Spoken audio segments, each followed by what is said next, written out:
So this video is basically the 50 most important questions for IAT 2025 for maths.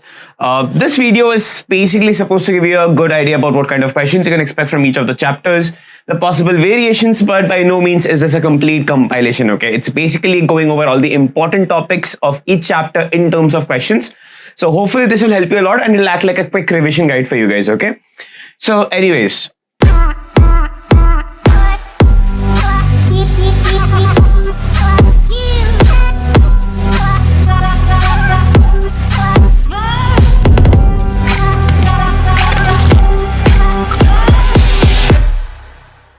let's start with the first question. The first question is, let X be the set 1 to 9, A is the set 3, 5, 8, 9. Then the number of subsets B of X such that A set minus B is 3, 8 is what? So observe that out of the 4 elements, what is A set minus B? It's basically the elements of A which are not there in B, right? And this is given to be what? 3, 8, right? Which means these are the only elements of A which are not there in B, right? Which means the other 2 elements need to be present in B. So I know for sure that the other 2 elements, which is basically 5 and 9, they need to be present. Now observe that B is a subset of 1 to 9, right? You have 4 elements here, so you have 5 other elements in the set, right? Now each of these 5 elements may or may not belong to B, right? So each of these 5 elements have 2 choices each, right? So what is the total number of sets you can construct? It's nothing but 2 to the power 5. So how many subsets can you get? It's nothing but 2 power 5. As simple as that, okay? Cool. Coming to the next one. So you're defining a relation on R, which is given by R is all A comma B, such that 3A minus 3B plus root 7 is an irrational number. Then this relation is what? Okay. So observe that if A is equal to B, if I put A comma A, then this turns out to be 3A minus 3A plus root 7, which is just root 7, right? So A comma A, then you basically get 3A minus 3A plus root 7, which turns out to be root 7, right? Which is an irrational number, right? So I can say for sure that this is going to be reflexive. Fine? Okay. So this is a reflexive relation. Now let's check whether it's symmetric or not. So if I look at this number, let's say I take the pair 2 by 3, comma 2 plus root 7 by 3. If I plug this here, what is the value of 3A? 3A is just 2. What is 3B? Thrice of this is going to be minus 2 minus root 7 plus root 7, right? Which turns out to be 0. So this is a rational number. So this pair definitely does not belong to this. What if I consider the opposite of this? Let's say 2 plus root 7 by 3, comma 2 by 3. This is going to be 2 plus root 7 minus 2 plus root 7, right? Which is 2 root 7 and hence it belongs to, it's a rational number, right? So this pair belongs to R, but the opposite of it does not belong to R, right? What does this tell you? That it cannot be symmetric, right? So you know that this is reflexive, but it's not symmetric, right? Now coming to transitive. So for transitive, let's consider a pair. Let's say we consider something similar to this. Say let's say 2 plus 2 root 7 divided by 3 and 2 by 3. So for this, what is 3A minus 3B plus root 7? 3A is going to be this. 3B is going to be 2 plus root 7, which is just 3 root 7, which is irrational, right? So this pair lies in R. Similarly, if I consider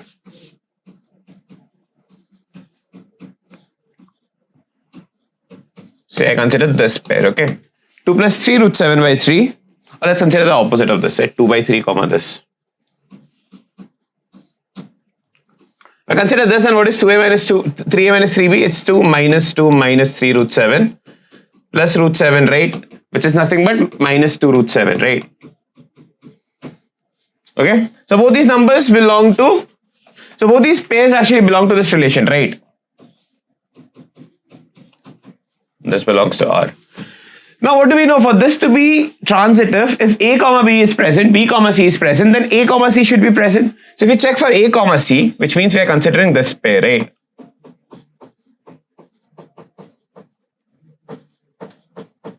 So for this, look at what you get. You get 2 plus 2 root 7 minus 2 minus 3 root 7 plus root 7, which is nothing but 0, which is a rational number, which means this does not belong to this relation R.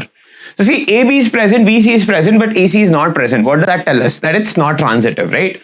So your answer should be that it's only reflexive, but neither symmetric nor transitive. So that's option D. So remember, in this type of questions, to check, you need to come up with your own constructions. Again, it's not unique, but it's one of the examples. You can come up with different pairs as well, okay, according to your choice. Coming to question 3. Out of all the patients in a hospital, 89% of them are found to be suffering from a heart ailment and 98% are suffering from lung infection. If K% of them are suffering from both ailments, then possible values of K are what? So observe that if I call A, the set A is the number of people who are suffering from a heart ailment, okay? And let's say B is the number of people who are suffering from a lung infection.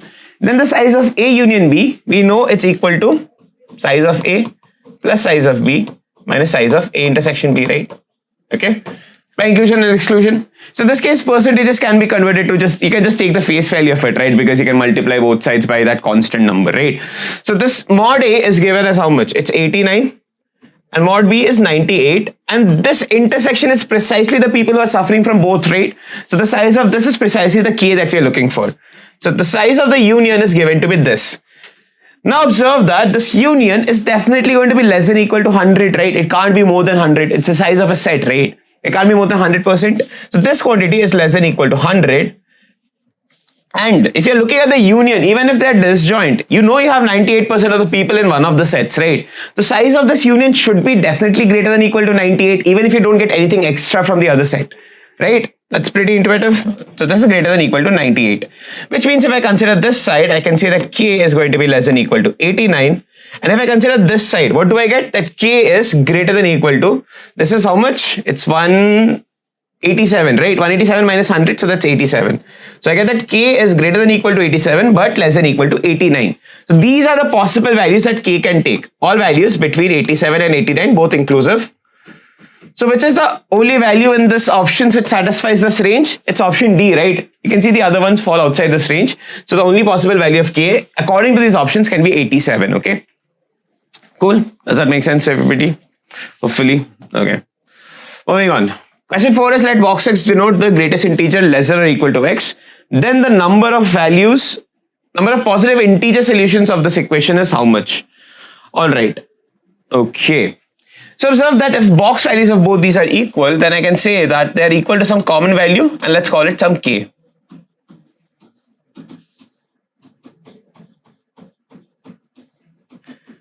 Now see, if this is equal to K, box of something equal to K means the value should be greater than equal to K and strictly smaller than K plus 1. So from here, one thing I can say is X by 2024 is less than K plus 1 and it's greater than K, greater than equal to K, right? So X lies in between 2024K and it's strictly smaller than 2024 times K plus 1. Same way from the second one, what can I say? That X lies in between, it's strictly smaller than 2025 K plus 1. And it's greater than equal to 2025K. Now see, X has to satisfy both of these equations simultaneously for this entire thing to hold. So if I plot this on the number line, you have something like this. You have 2024K over here. You have 2025K over here. You have 2024 times K plus 1 over here. And you have 2025 times K plus 1 over here, right? So first inequality tells you that X lies in this range, second one tells you X lies in this range. So if both of them have to be satisfied simultaneously, X needs to lie in the intersection, right? So X has to lie in between,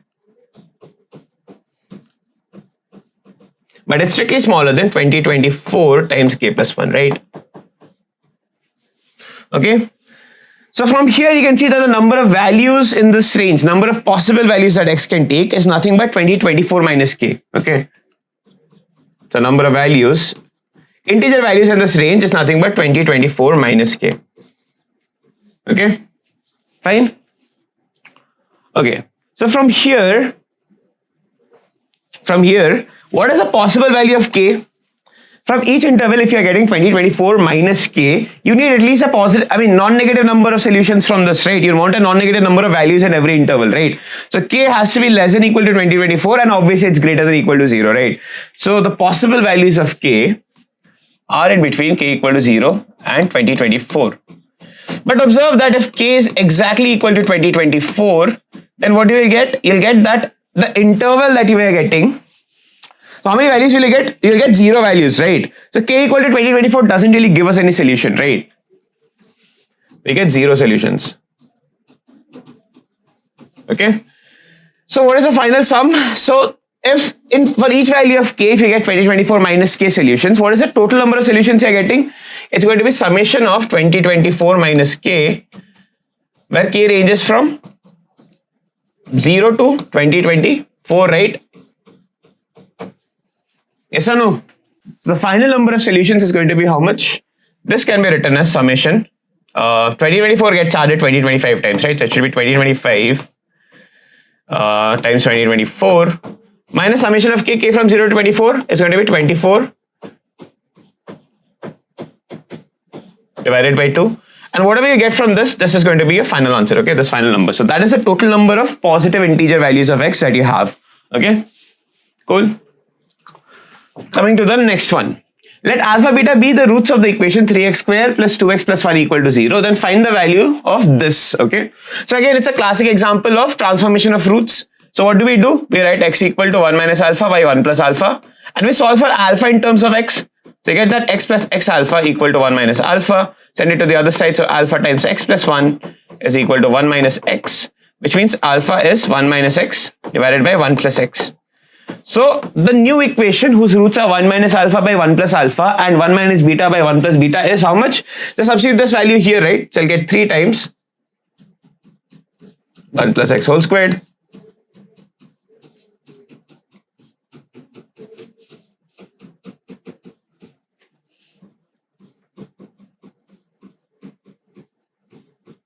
minus x times 1 plus x plus 1 plus x whole squared, right? Equal to 0. So if I simplify this, I'll get 3 times 1 plus x square minus 2x plus 2 times 1 minus x square plus 1 plus x square plus 2x equal to 0. Right? So this turns out to be how much? So coefficient of x square is plus 3 minus 2 plus 1. So 2, right? So you get 2x square. Coefficient of x minus 6 plus 2. So minus 4x. Constant is plus 3, 4, 5 plus 1, 6, right? Which basically gives you x square minus 2x plus 3 equal to 0, right? And if I call this first root alpha 1 and if I call this second root beta 1, then the roots of this equation are alpha 1 and beta 1, right? So x square minus 2x plus 3 has roots alpha 1 comma beta 1, and we are trying to find the value of alpha 1 cube plus beta 1 cube, which is nothing but alpha 1 plus beta 1 times alpha 1 square plus beta 1 square minus alpha 1 beta 1, which can further be rewritten as alpha 1 plus beta 1 times alpha 1 plus beta 1 whole squared minus 3 alpha 1 beta 1, right? Now the values are alpha 1 plus beta 1 is 2. So this is going to be 2 square minus product of the roots is 3, right? So 3, 3, 9. So that gives you 2 times minus 5. So your answer is minus 10, okay? So alpha 1 cube plus beta 1 cube is nothing but minus 10. So the right option is option A, okay? Cool, simple transformation of roots. Coming to the next one. If alpha and beta are the roots of this equation x square minus 3x plus 5 equal to 0 and beta gamma are the roots, gamma delta are the roots of x square plus 5x plus 3 equal to 0, then the equation whose roots are these two are what?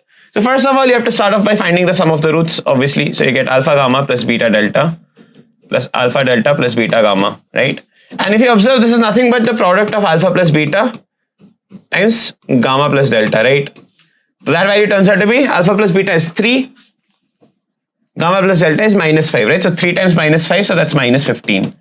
So we have the sum of the roots, right? Now I have to find the product of the roots of these two, okay? So product of the roots is given by alpha gamma plus beta delta times alpha delta plus beta gamma. Okay, so you have no option other than to actually multiply this out. So if you multiply this out, you'll get,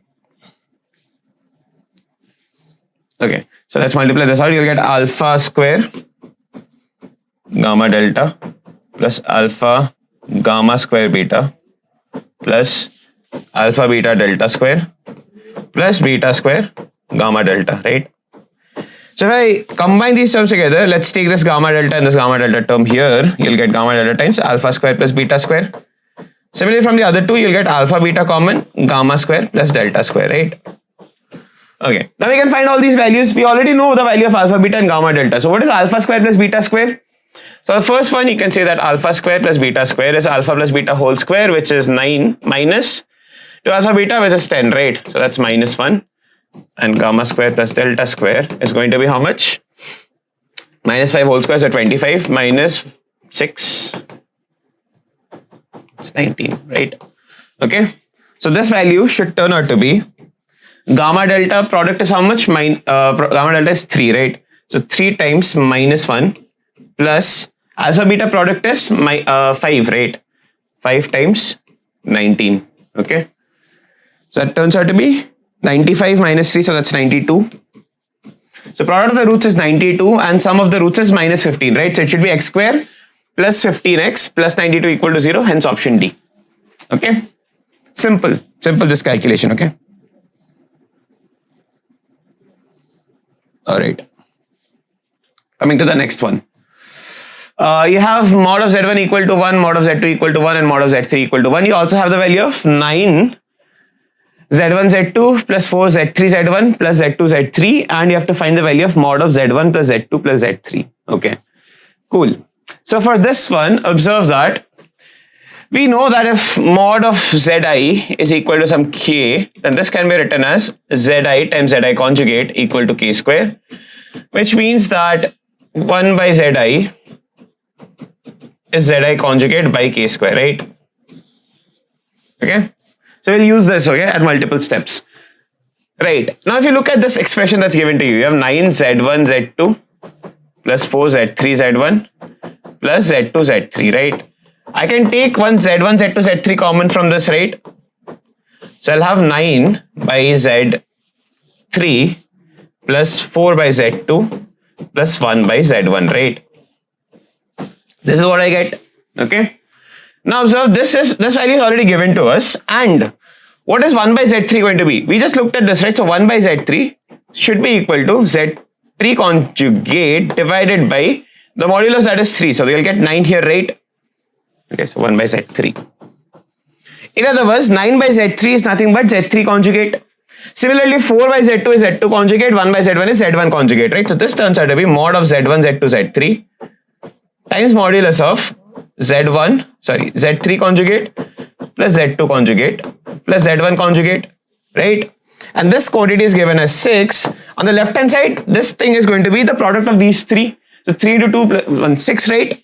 6 times. Now modulus of the conjugate is same as the modulus of the number itself, right? Because this thing is nothing but z1 conjugate, z1 plus z2 plus z3 whole conjugate, whose modulus is equal to this, right? This turns out to be 6. So what is the value of mod of z1 plus z2 plus z3? It's nothing but 1, which is option B. Okay, cool. All right. Okay, fine. Coming to the next one.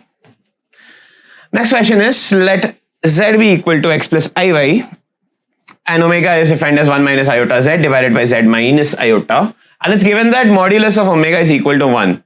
Then we have to find out what kind of geometric figure does this give you, all right? All right, cool. So for this, just observe that. Yeah. For this, you can just observe that if I take mod of omega, okay, mod of omega is 1 minus iota z divided by z minus iota. This is equal to 1, which implies that mod of iota z minus 1 is equal to mod of z minus iota. This can be written as mod of iota times iota z minus 1 because iota has modulus 1. So I can rewrite this like this, which gives you that mod of, this will become minus z minus iota equal to z minus iota, which is nothing but mod of z plus iota equal to mod of z minus iota, right? So if mod of z plus iota is equal to mod of z minus iota, it means it's equidistant from iota and minus iota, right? So if z is equidistant from these 2 points, minus iota and plus iota, right? Which basically means it's equidistant from minus 1 comma 0 and 1 comma 0, right? So equidistant from this is which line? It's basically this perpendicular line that passes through this, right? And what is this line that's passing in between through them and it's equidistant from these 2 lines? That's nothing but the y-axis, right? It's equidistant from iota and minus iota, right? My bad. So it's equidistant from iota, which is this, and it's equidistant from minus iota, which is this. So the line that's passing in between them and it's it's equidistant from these 2 points is nothing but the x-axis, right? And x-axis is nothing but the real axis for us, so z lies on the real axis, okay? That's it. So all you had to do was modify this mod of omega in one way so that you get the standard equation of a perpendicular bisector of the line joining 2 points, right? So that's question 8. Coming to question 9. Find the value of summation k equal to 1 to 1012 2k pi divided by 2025, right? Okay. Fine. Now observe that if you just consider the roots of unity, let's say we consider the 2025th roots of unity. The roots of this are given by 1 alpha square all the way till alpha power 2024, right? Where I can take alpha to be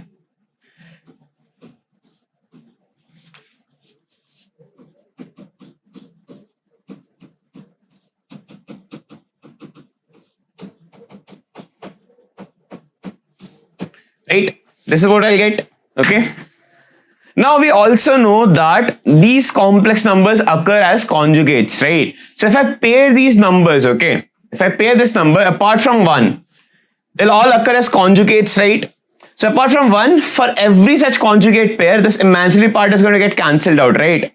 And you only have the cos parts left, right? So what will you get? You'll get 1 plus, if I add over cos 2k pi divided by 2025 from k equal to 1 to 1012. Twice of this would give me the sum of all these, right? Yes or no? Okay. Or you can think about it in this way. If you just add all of these, okay, we know that the sum of the roots is going to be, this is going to be how much? This is going to be 0, right? So this just gives you 1 plus summation of k equal to 1 to 2025 now, sorry, 2024 now.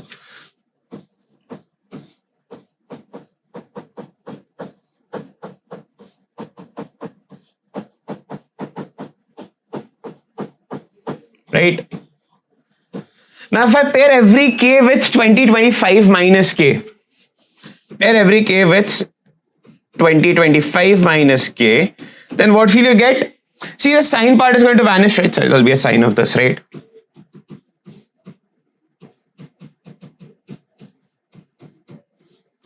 Right? The sign part will get cancelled out and you'll only have the real part left, right? So if you compare the real parts on both the sides, you'll get 1 plus 2k equal to 1 to 1012 cos of 2k pi by 2025 equal to 0. Which means what is the value of this? Minus 1 by 2, right? So it's a non-negative real. What are the options? It's rational. So it will be rational, right? It's minus half, so it has to be rational, right? That's a rational number, so the answer is A. Okay. Cool. And the value of this sum is nothing but minus 1 by 2. Coming to the next question.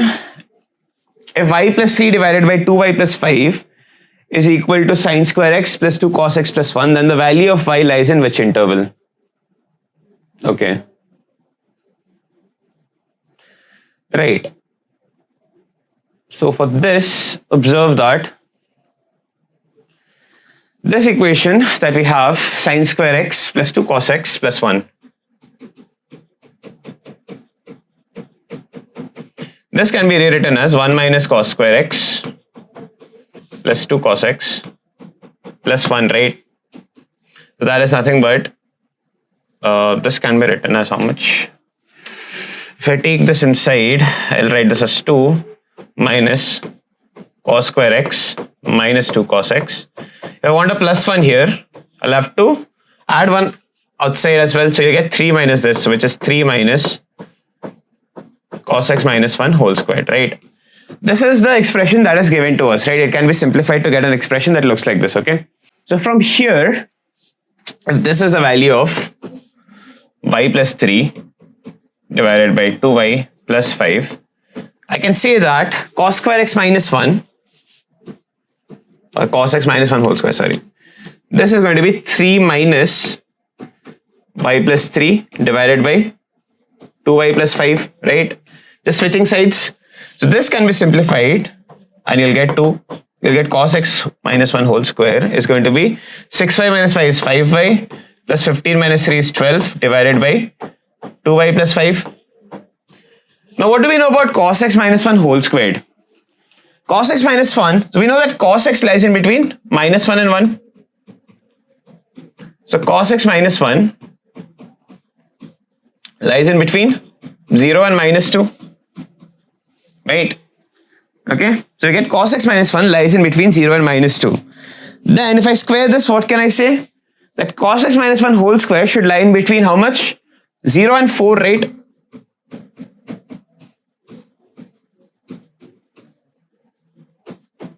Okay? We get that this lies in between 0 and 4. And cos x minus 1 whole square is precisely the value of this expression, right? So you get 5y by 5y plus 12 divided by 2y plus 5. That is greater than or equal to 0, less than or equal to 4, right? So this is greater than or equal to 0. Again, this is the simple wavy curve now, right? I can just use simple wavy curve to find the solutions of this. So from this side, I get that y should lie in between. So if I look at 5y plus 12 divided by 2y plus 5 greater than or equal to 0, this can be written as y minus 12 by 5 divided by y plus 5 by 2 greater than or equal to 0. Which on the real line will give you what? You have minus 2.5 and you have 5 minus 12 by 5 here. You have minus 5 by 2 here, right? So this is greater than or equal to 0, which means y has to lie here, right? Greater than or equal to, right? So the numerator is allowed. So y lies in between minus infinity to minus 5 by 2 open, union minus 12 by 5 till infinity. That's one of the inequalities. From the second one, you want 5y plus 12, or rather let's go with 4 minus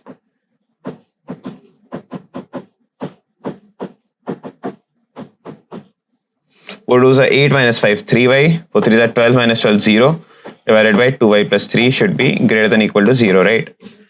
So from this, the wavy curve is going to look like, you'll have 0 and you'll have minus 3 by 2. So the second one gives you y lies in between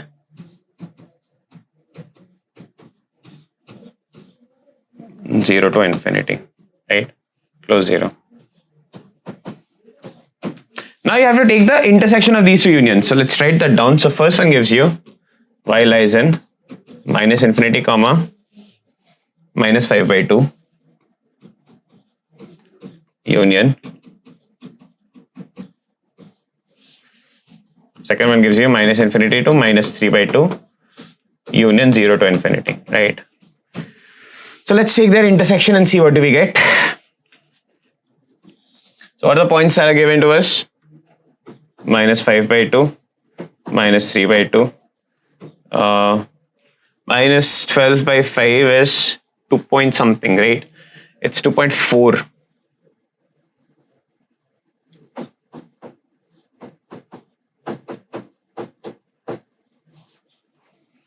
Okay, minus 3 by 2 and 0. First one tells you it lies in between this and this included.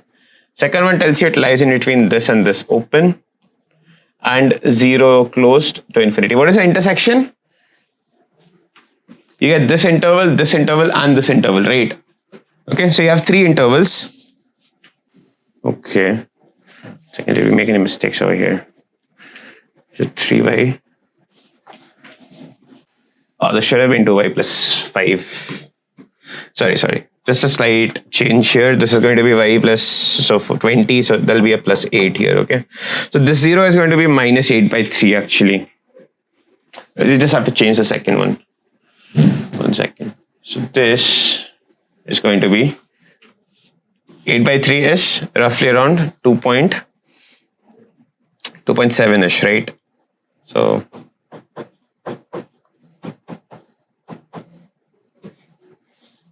this and this.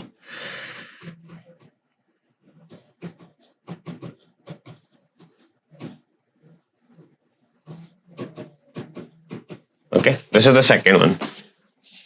So let's just change the second one slightly.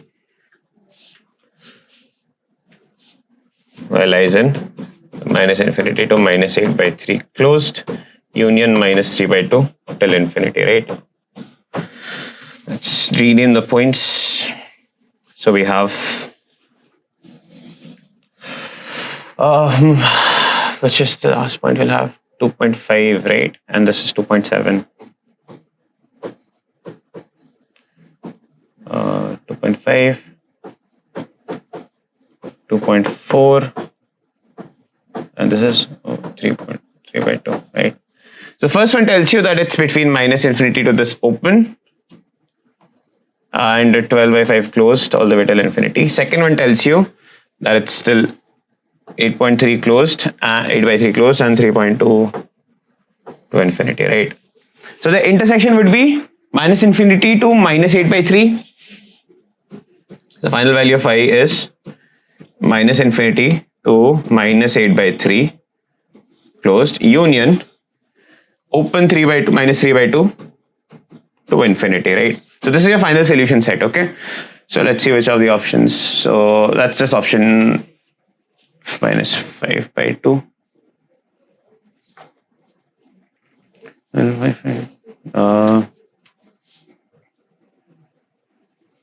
So it's none of these options.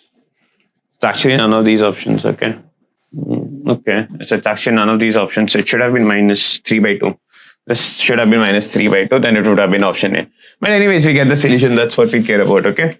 So it was a little lengthy. Be careful. Don't make any mistakes in this. If you get the points wrong, your final answer is going to be wrong, right? But it's basically using a little bit of trigonometry and then just wavy curve, right?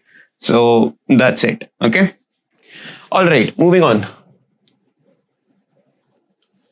All right, let's look at the next question. So in this diagram, we have a trapezoid ABCD with angle DAB equal to angle ADC equal to 90, also AB equal to 7. So you have the side lengths given to you as shown in the figure. P is a point taken, blah, blah, blah, a lot of things given. The length of PQ for which the area of the trapezoids ABQP is equal to PQCD is what? Okay. So let's start off by taking this length PQ to be some X, okay? Let's say we take PQ to be equal to X. The first thing you need to observe is that these two lines are parallel to each other, which means the triangle QBT is similar to triangle CBF, right?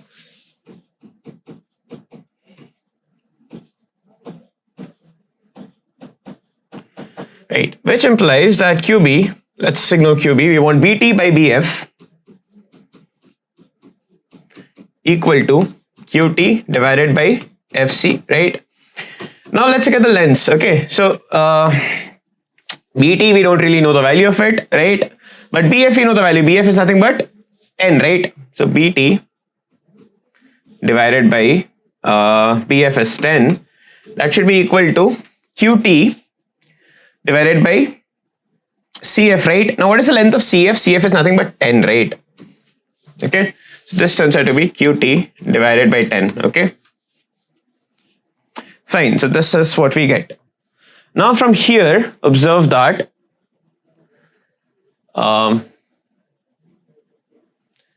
this entire thing is X, this is 7 minus X, right? This entire thing is X, this is 7, so QT we can actually find the value, it's nothing but 7 minus X, okay? Sorry, X minus 7.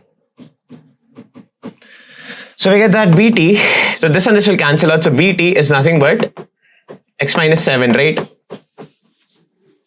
Okay, right. Now what is the area of a trapezoid? It's half sum of the parallel sides times the height, right? So the first one is ABQP, right? So ABQP area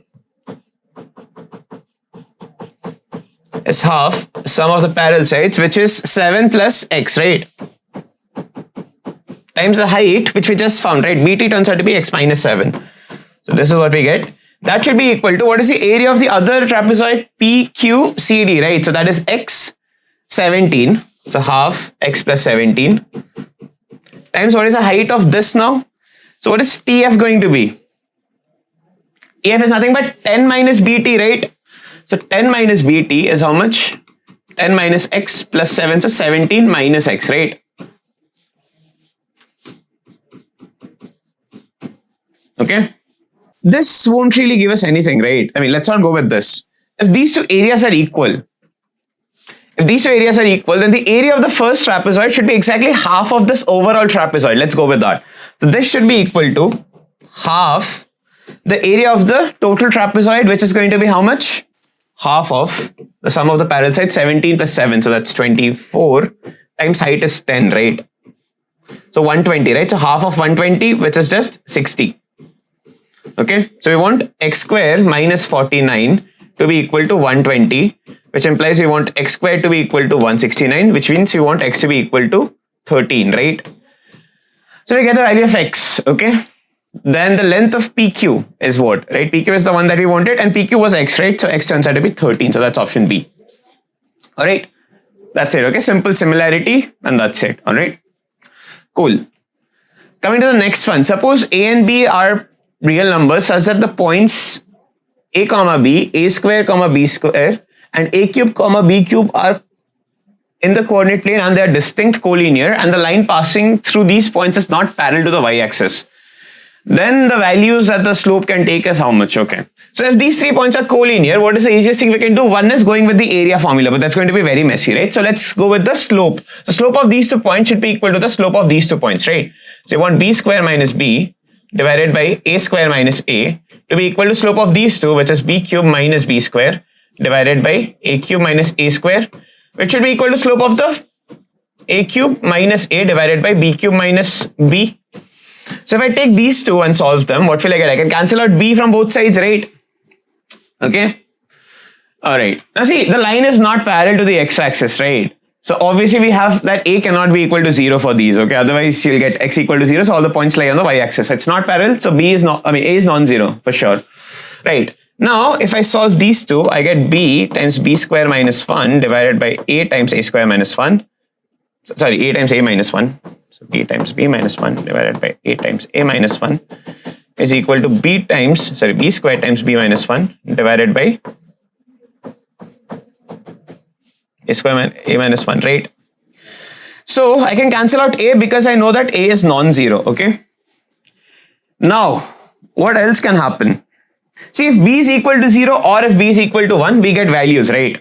Those are possible values. So we can take, so we get values at b equal to 0 or b equal to 1, okay? Apart from that, if b equal to 0, b equal to 1, these are 2 values that we got. What other values can we get from here? See, for the slope to be defined, we know that if a is equal to 1 again, right? If a is equal to 1, then all these 3 points will lie on the same line, okay? Which is basically x equal to 1. So that's again not possible because it will be parallel to the y-axis, right? So we know again that a is not equal to 1, right? So I can cancel out this as well. So I basically get that b times b minus 1 times a should be equal to b squared times b minus 1. B equal to 1, we took the case, b equal to 0, we took the case. The other case would be a equal to b from here, right? The other possibility is a equal to b. Okay? So what are we getting? We get b equal to 0, b equal to 1 or a equal to b, right? So these are the 3 cases that we are getting. Fine? Okay. Now see, if a is equal to b, the slope just turns out to be equal to 1, right? If b is 0, then the slope just turns out to be equal to 0. Same for b equal to 1. Sorry, this should have been the opposite. B cube minus b divided by a cube minus a. Okay. So again, a equal to b gives us slope equal to 1. If b is 0 or b is 1, what do we get? We get that the slope should be equal to 0, right? Which means it's parallel to the x-axis, right? So these are the 2 possible values that we are getting. That's it, right? So this can take exactly 2 values, okay? So that is the answer for question 12. Fine. You don't even have to solve this. I mean, again, solving these 2 would give you the same thing, okay? All right. Cool. Fine. Coming to the next one. Find the slope of the line passing through the point 2, 2 and cutting off intercepts on the x-axis, so sum is equal to 9. So if I go with the standard intercept form, I get x by a plus phi by b is equal to 1. That is the equation of the line. And we know that a plus b is equal to 9. That's given to us. Now, since this line passes through the point 2, 2, I get that 2 by a plus 2 by b is equal to 1. Now to solve this, you can eliminate one of them. So I can write b equal to 9 minus a. If I plug this value here, I'll get 2 by a plus 2 by 9 minus a is equal to 1, which implies that 2 times 9, right? 2 times 9 minus a plus a is just 9. That should be equal to a times 9 minus a. So this implies a square minus 9a plus 18 is equal to 0. And what are the roots of this? So a is either going to be 3 or 6. Okay. So let's take a equal to 3, then the value of b will turn out to be 6, right? So one of the equations is x by 3 plus y by 6 equal to 1, which gives us the equation of the line as 6x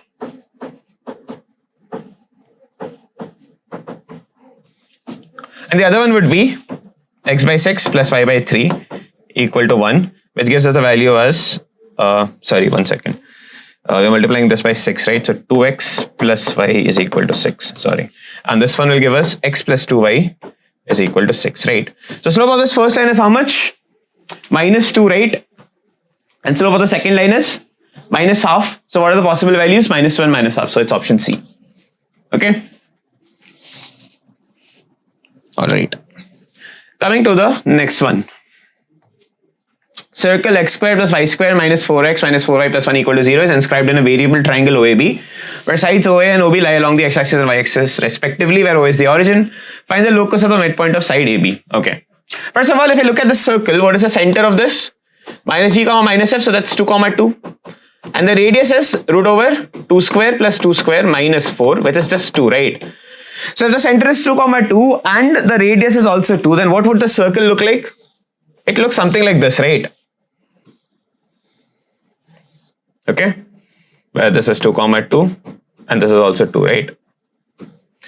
Now you're inscribing it in a circle where two of the sides lie along the axis, which means the third side looks something like this, right? So this is OAB.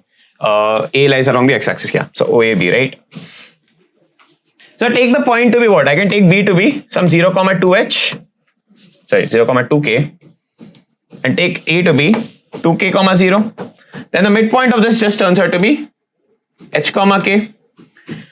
Right? Now observe that what is the equation of this line then? I can write down the equation of this line as x by 2k plus y by 2h equal to 1. Now see, if this line is tangent to this, then the perpendicular distance of this line from 2 comma 2 should be equal to the radius, right? So what is the perpendicular distance of this line from 2 comma 2? You'll get 2 by 2k plus 2 by 2h divided by, so mod of this divided by square root of k square plus 1 by 4 h square, and I get that this should be equal to 2, right? Yes or no? This is what I'll get. So this minus 1, right? There's a minus 1 on the right hand side. This is what we get. Okay. Cool. Now what do? You just cross multiply, square this, and replace h with x and y with k, right? Okay, I think, yeah, h. This should have been h, okay. 2h, 2k.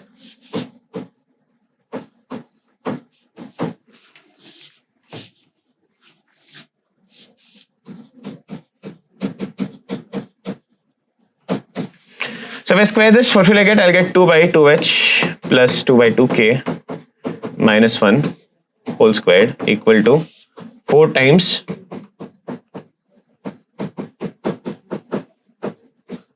right? This is what I'll get.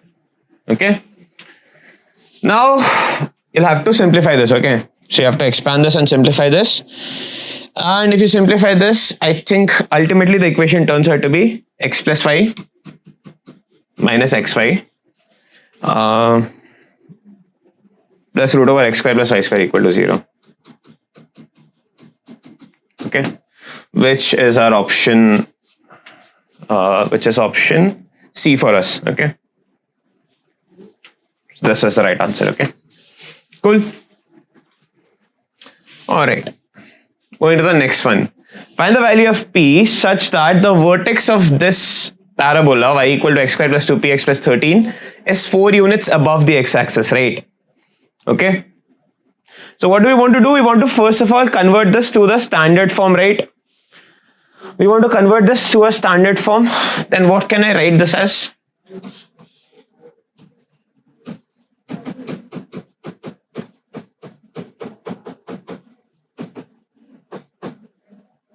Plus 2px plus p square plus 13 minus p square, right?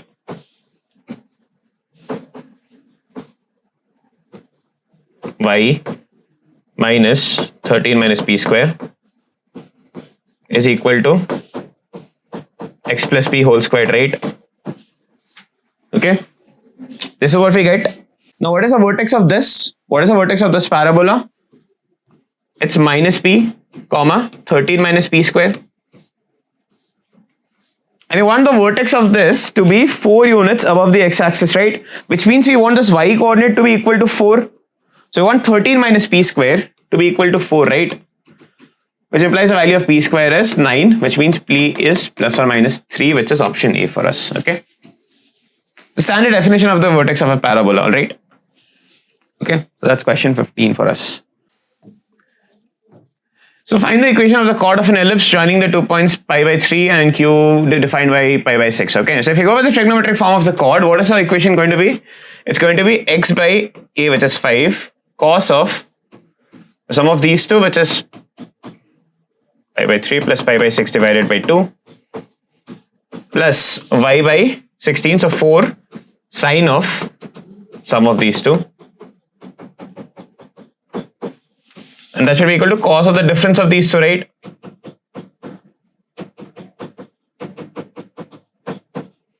Okay. So this is just x by 5. This is cos 90 by 2, so that's cos 45, so that's 1 by root 2. Again, y by 4, sine 45, so that's 1 by root 2, equal to cos of 15 degrees, right? Yeah. And what's the value of cos of 15 degrees? You should be able to find it, right? You can use cos of 45 minus 13 and it will turn out to be root 3 plus 1 by 2 root 2, right? So you can cancel out a root 2 from both the sides. What will you get the final equation as? X by 5 plus y by 4 equal to root 3 plus 1 divided by 2, right? Okay. So that is option, this is option B for us, right? Okay. So that is question 16. Which of the following is independent of alpha for this hyperbola? X square divided by cos square alpha minus y square divided by sin square alpha is equal to 1. So we start off by finding the eccentricity of this. What will be the eccentricity of this?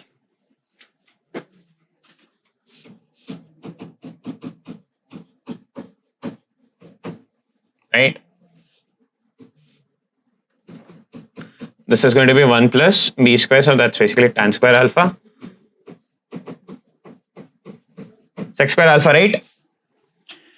Now if I look at the foci of this, I know that it's given by AE comma 1 minus AE comma 1, right? If we just look at the value of AE, plus minus, okay?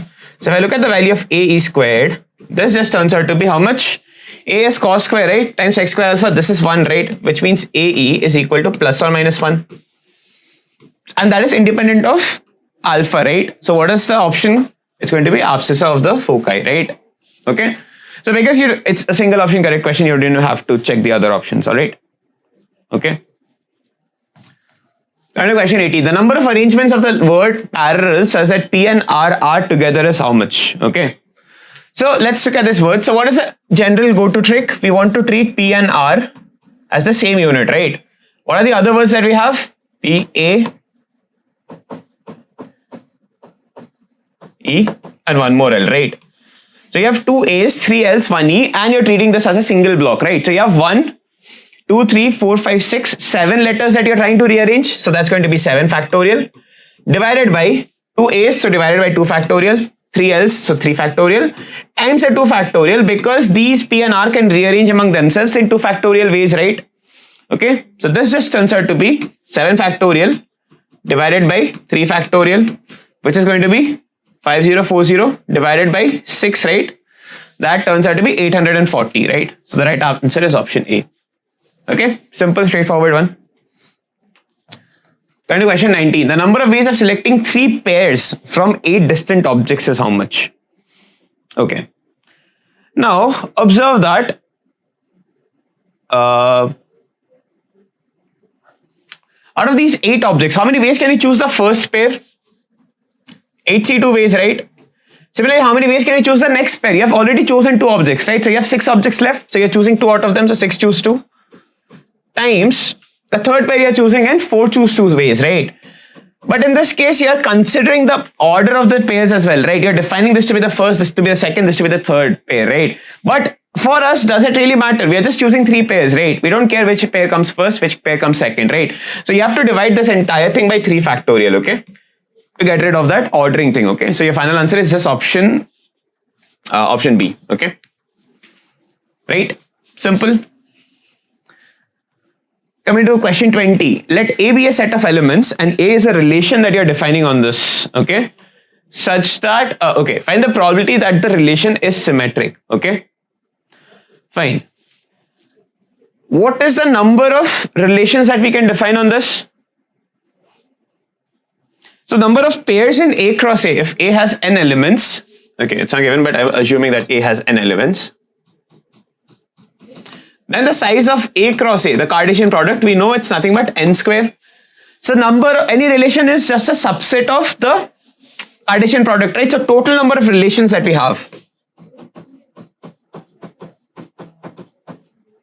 is given to be 2 to the power n square, right? Number of subsets of it. Fine. Now we want this relation to be symmetric, right?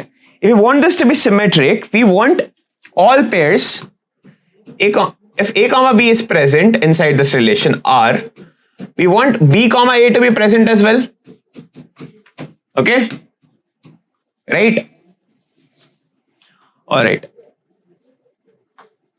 Which means for all, first of all, if you look at the pairs A comma A, okay? If you look at A comma A, it might be present, it might not be present, right? It has 2 options, right? So for each of the pairs A comma A, we have 2 choices, right? So there are 2 power n ways in which you can keep this, right? Now let's come to the pairs where A and B are distinct. A not equal to B. Now for each of these, if A comma B is present, we want B comma A to be present. In other words, either both of them belong or neither of them belong, right? Yes or no? So how many such pairs do you have? How many such pairs do you get? Out of n square, we already took out the n pairs, right? So you have n square minus n, and let's say divided by 2 because we don't care about the order, okay? Now each of them, either both are present or neither are present, right? So again, for each of them, you have 2 choices, yes or no?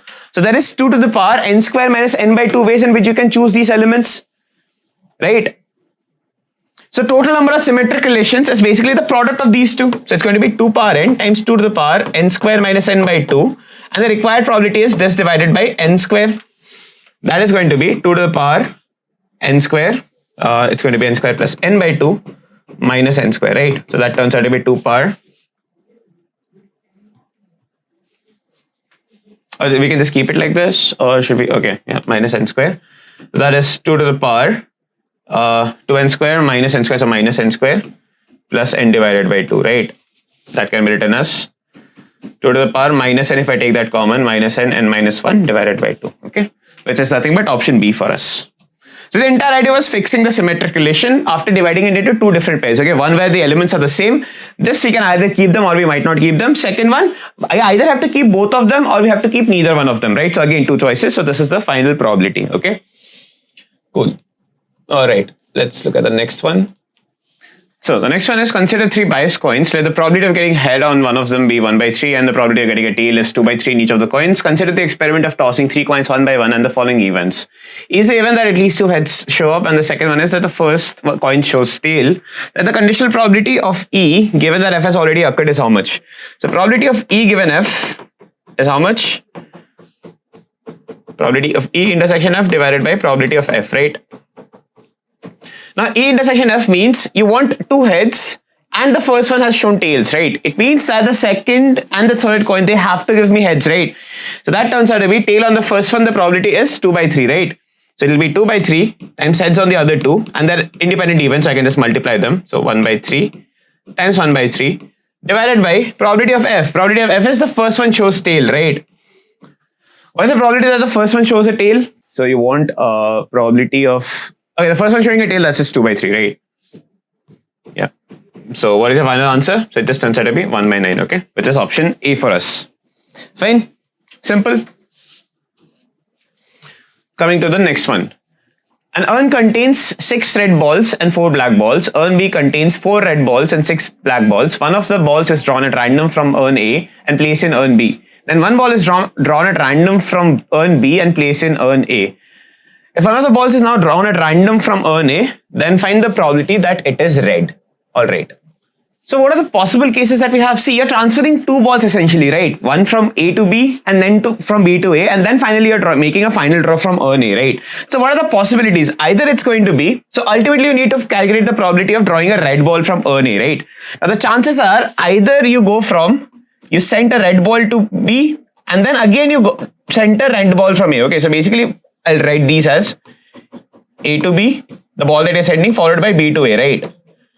So when I say RR, it basically means that the ball you drew from urn A and sent it to urn B was red. Similarly, the ball you chose from B and you sent it to A was also red, okay? Similarly, so now you'll have 4 events, right? Red, red, red, black, black, red, and black, black, okay? Let's calculate the probabilities of each of these.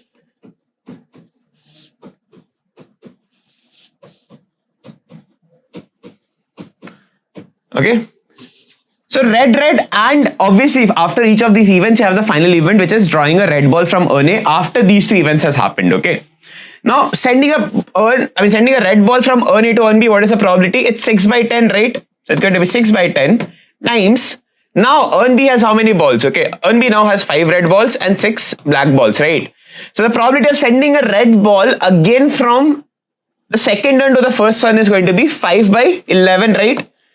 Now once you do this, see what is the net number of red balls in urn A? You sent one, so it became 5, you got back 1, so it's 6 again, right?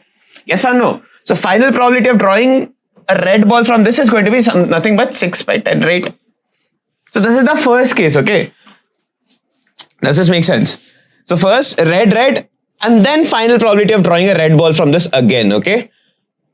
Right? So that's 6 by 10 times 5 by 11 times 6 by 10 again, okay? Similarly, for the second one, red, and then you're sending a black, and finally you want to draw a red.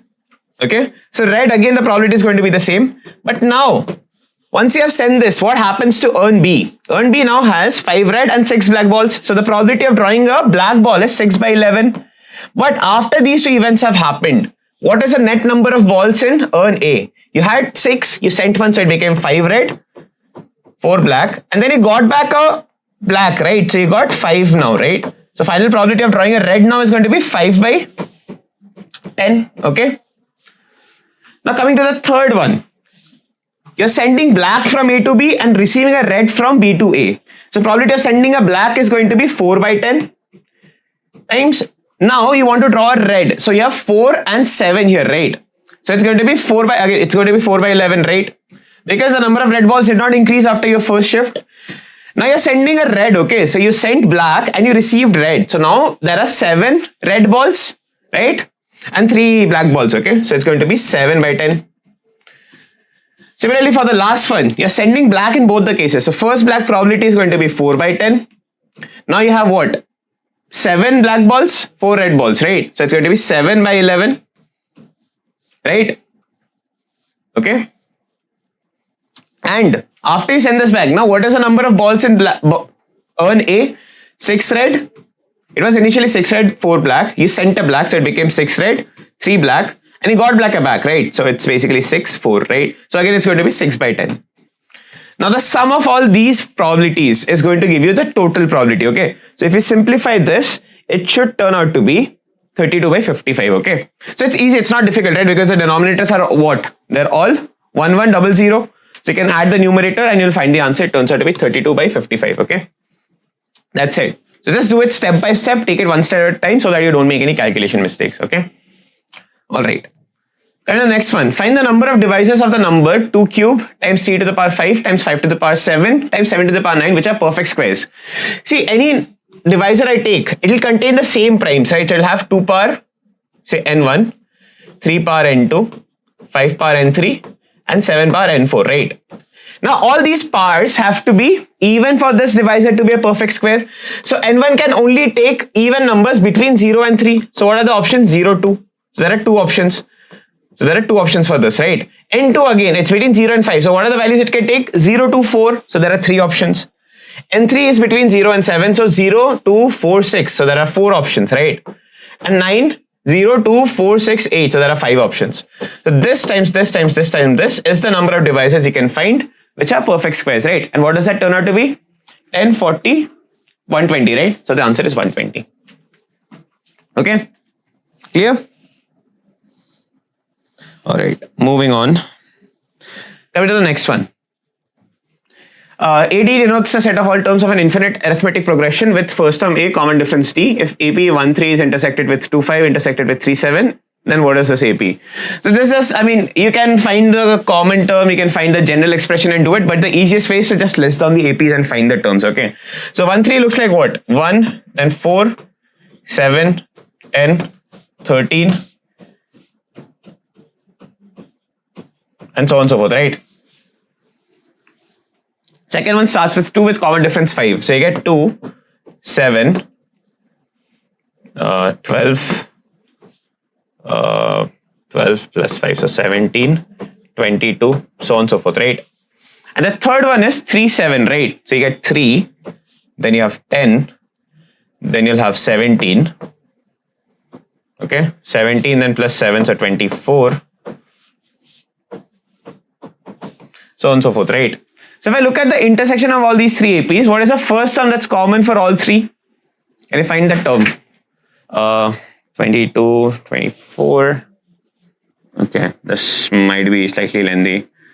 And the values of A plus D are also large. So what you essentially want for this, one second. We can also do it 2-step at a time, but I'm not really sure if that's going to be easier. So 1, 4, 7, 22. Let's just list a few more terms of the first one. So 25, 28, 31. Okay. 31, 22. Second one is going to be 5, 27, 32. Okay.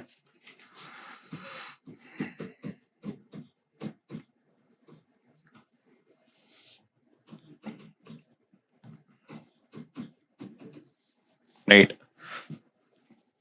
So 31. Next, it's going to be 30.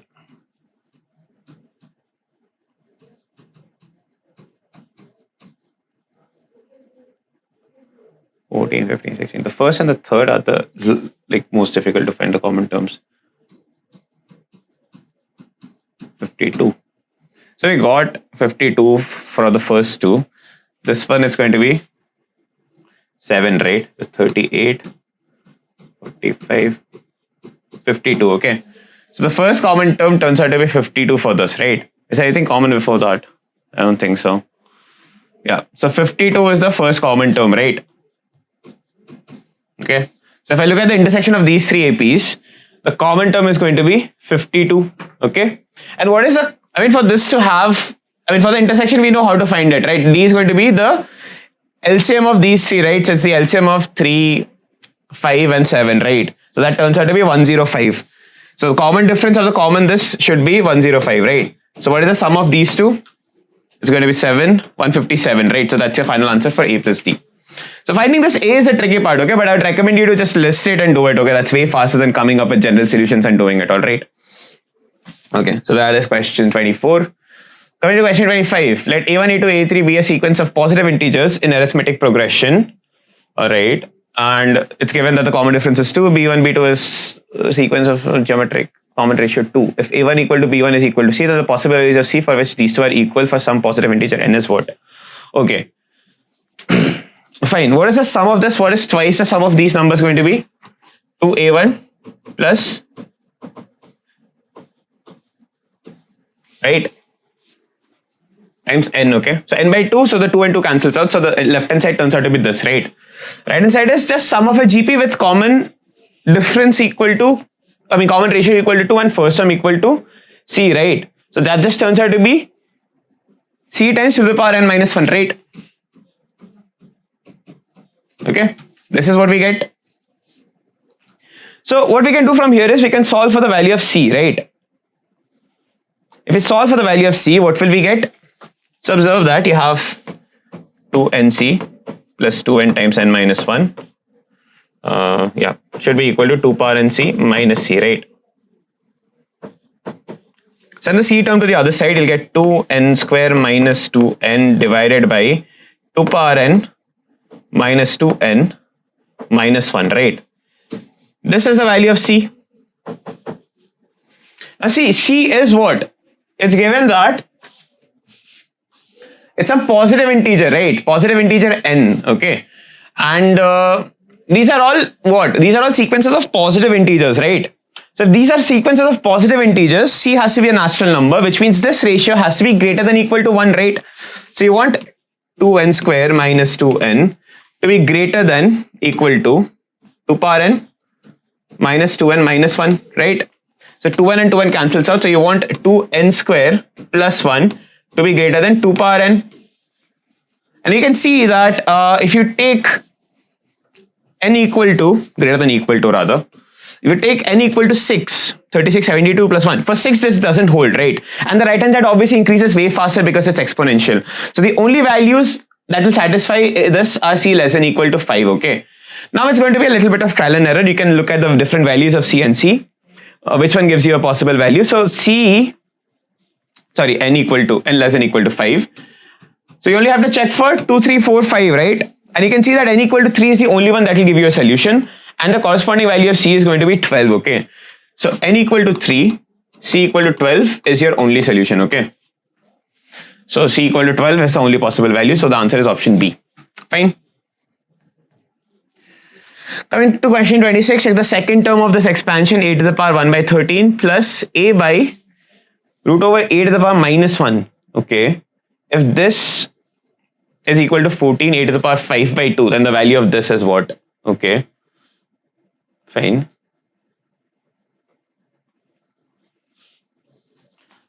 So what is the second term going to be? It's going to be n choose 1.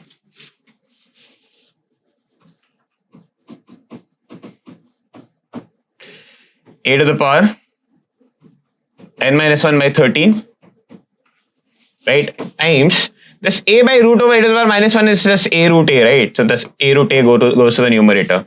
And you want this to be equal to 14 a to the power 5 by 2, right? So this is nothing but n choose 1.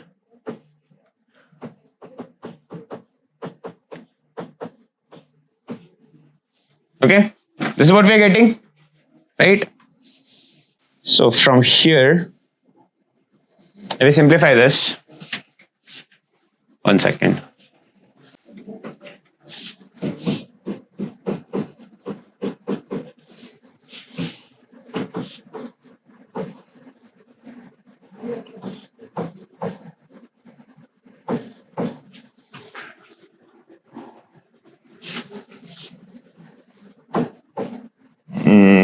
Two 1 minus 2 plus, wait, what? 1 second. Right, so instead of adding these two together, let's just send it to the other side, okay? Because we have 3 by 2 on the left hand side, we have 5 by 2 on the other side. That's easy to compare, okay? So let's do this. So if I send this to the other side, we'll get n times a to the power n minus 1 by 13. That should be equal to, on the right hand side, you'll get 14 times a to the power 5 by 2 minus 3 by 2, so that's just a, right? And from here you can see that if you put n equal to 14, it does satisfy this, right? N becomes 14, n minus 1 becomes 13, so you get a, okay? So this turns out to be, so n turns out to be 14, right? So you're looking for 14 choose 3 divided by 14 choose 2, right? So that turns out to be 14 factorial divided by 3 factorial times 11 factorial divided by 14, 2 factorial into 12 factorial, right? So this and this will cancel out, you'll get 12 factorial times 2 factorial divided by 11 factorial times 3 factorial, right? So that gives you 12 divided by 3, right? So that just turns out to be 4, okay? Which is option B, right? So that is the answer for 26. Coming to 27, the remainder when 6 to the power 83 plus 8 to the power 83, sorry, 6 to the power 83 plus 8 power 83 is divided by 49 is how much? All right, cool. So, all right. In this case, observe that both of them can be written as what? I can write the first one as 7 minus 1 whole to the power 83. And the second one can be written as 7 plus 1 whole to the power 83. So this, if you look at the terms, it's going to be 83 choose 0 7 to the power 83 minus 83, choose 1. Let's go with the opposite direction, okay, because I want to get rid of this plus 1 and minus 1, okay. So if I look at the first term, it's going to be 83, choose 0, minus 1 to the power 83, 7 to the power 0, plus 83, choose 1, 7 to the power 1, minus 1 to the power 82. Next term is going to be again, let's just go with plus 83, choose 2, 7 square minus 1 to the power 81, and so on and so forth, right? Similarly, from the second one, what will we get? We'll get, this is just going to be the positive terms, right? So it's going to be 83, choose 0, 1 to the power 83, so just 1, plus 83, choose 1, 7, plus 83, choose 2, 7 square, so on and so forth, right? Now observe that the only terms I care about are the terms where the power of 7 is less than or equal to 2, because every term which has a power of 7 greater than 2 is going to be divisible by 49. So after this, all the terms are divisible. Similarly, after this, all the terms are divisible. So we only care about the remainder which comes from the first two terms, right? Now see, this is going to give you minus 1, this is going to be plus 1. So these two cancel out. So the only terms that are left are what? 83, choose 1, times, this is 7 to the 7, there is also another 7, right? So times 14. So that turns out to be 83 times 14, right?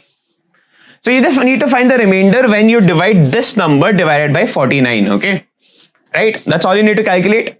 So if you find this, you'll see that the answer turns out to be 35, okay? You can just multiply this and divide it by 49, you'll get the answer to be 35, okay? That's it. Cool. Coming to question 28. Question 28 is find the sum of this binomial sum, okay?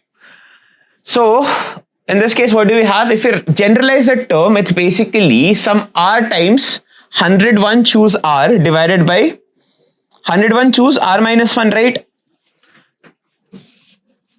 So this summation can be written as r equal to 1 to all the way till 101 r times 101 choose r divided by 101 choose r minus 1, right? Which is nothing but r 101 factorial r factorial 101 minus r factorial divided by, and again 101 factorial divided by r minus 1 factorial times 101 minus r plus 1, right? So 102 minus r factorial. Now see, r minus this and this cancel out to give you r minus 1 factorial, which will cancel out with this will cancel out.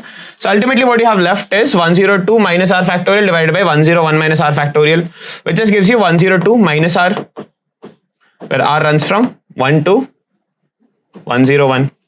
So that just turns out to be 101 times 102 minus sum of r from this is going to be 101. So the answer is just 101 times 102 divided by 2. Which turns out to be 51 times this, okay? Which will turn out to be how much? 5151, right? So that's your answer. So option C, okay? Simple, straightforward, alright? Alright, coming to the next one. Find the range of the function 1 by mod sin x plus 1 by mod cos x, okay? Now observe that if I simply look at mod of sin x and mod of cos x, these are both positive quantities because we have mod, right? So I can say that the product of these two is going to be, or rather the sum of these two, if I use AMGM inequality on this, what can I say? I can say that the sum of these two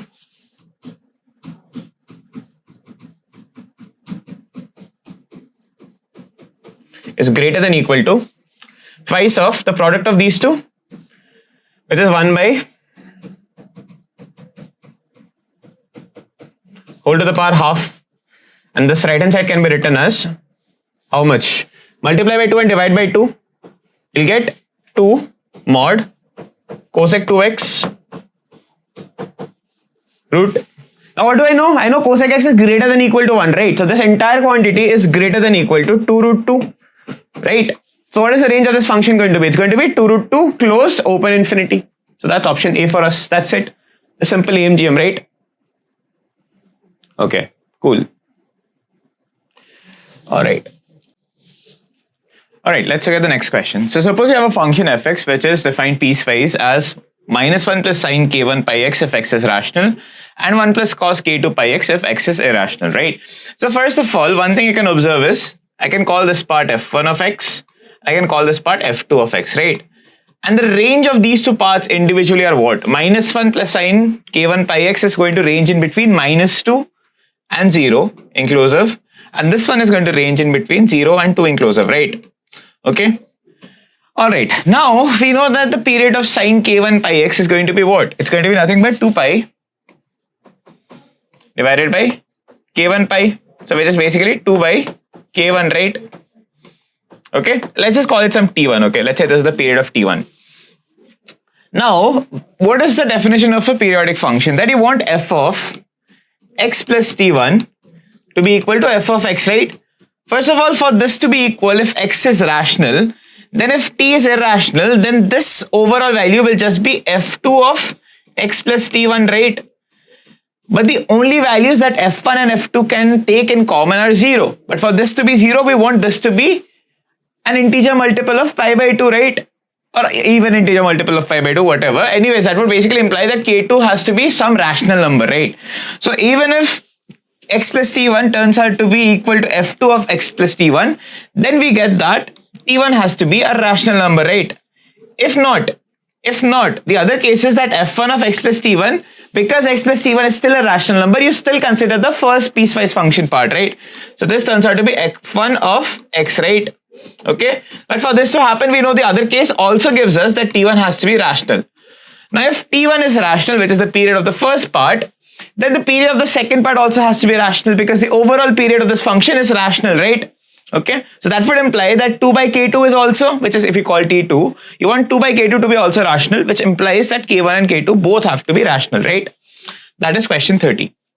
All right. Coming to the next one, find the value of the limit n going to infinity 2024 minus 1 plus nth root of blah blah blah whatever. The key thing to understand here is that this is something of the form 1 to the power infinity, right? This overall limit is of the form 1 to the power infinity, and I can rewrite this as limit n going to infinity 1 plus nth root of 2025 minus 1 divided by 2024, right?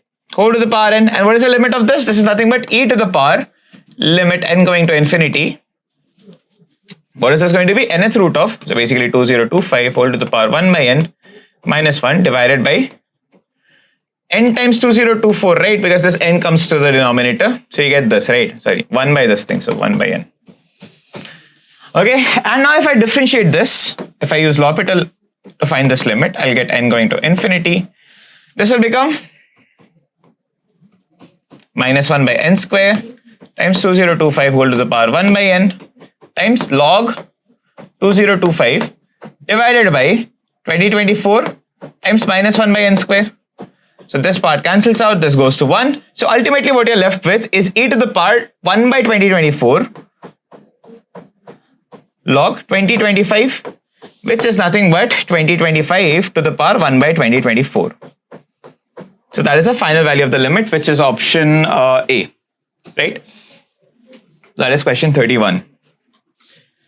Coming to question 32, find the value of k such that fx is continuous at x equal to 0. So f of 0 is given, so for this to be continuous, we basically want limit x going to 0 sin x whole to the power 1 by x plus 1 by x whole to the power sin x. We want this to be equal to k, right? Now if you look at this limit, the first part is nothing but 0 to the power infinity, which obviously goes to 0. So this limit just turns out to be x going to 0, 1 by x whole to the power sin x, right? Now you can basically use L'Hopital to find this. So suppose log, if you call this limit k, we can say that ln of k should be limit x going to infinity sin x ln of 1 by x, right? Okay, cool. I can write this, fine. Okay, now this can be rewritten as x going to 0 ln of 1 by x by, let's write 1 by sin x, okay? Which when you differentiate is going to give you limit x going to 0. Log of something is 1 by this, so x times minus 1 by x square divided by minus 1 by sine square x times sin x derivative, which is cos x, right? Okay. Now see, this x and x will cancel out. You basically get limit cos will go to 1. So ultimately you have x going to 0. This becomes minus minus cancels out. So you have sine square x by x, right? Now sin x by x goes to 1. Sin x goes to 0. So this overall limit goes to 0, right? So what is the value of k? ln k is equal to 0. So k is basically equal to 1, right? So the value of k that we want is equal to 1, which is option C. Okay. Fine. So that is question 32. Coming to question 33. Again, a similar question. Let fx be a piecewise function defined as follows. Find the value of p such that fx is continuous at x equal to pi by 2. So again, we just want limit. So we want p to be equal to limit x going to pi by 2 now. Cot x minus cos x divided by the denominator. I can rewrite this as if I take 2 common, I'll get let's take a minus 1 also common. Let's go with pi by 2 minus x. If you take the 2 outside, you'll get 2 cube, which is 8, right? This cubed. Fine. Now from the numerator, if I take cot x common, I can rewrite this as cot x times 1 minus, what is this going to be? 1 by sin x, right? 1 by sin x. This is cos x by sin x. Sorry, times sin x, right? Yeah. Divided by 8 times pi by 2 minus x whole cube. Now, if I'm a little smart over here, I'll rewrite this as x going to pi by 2.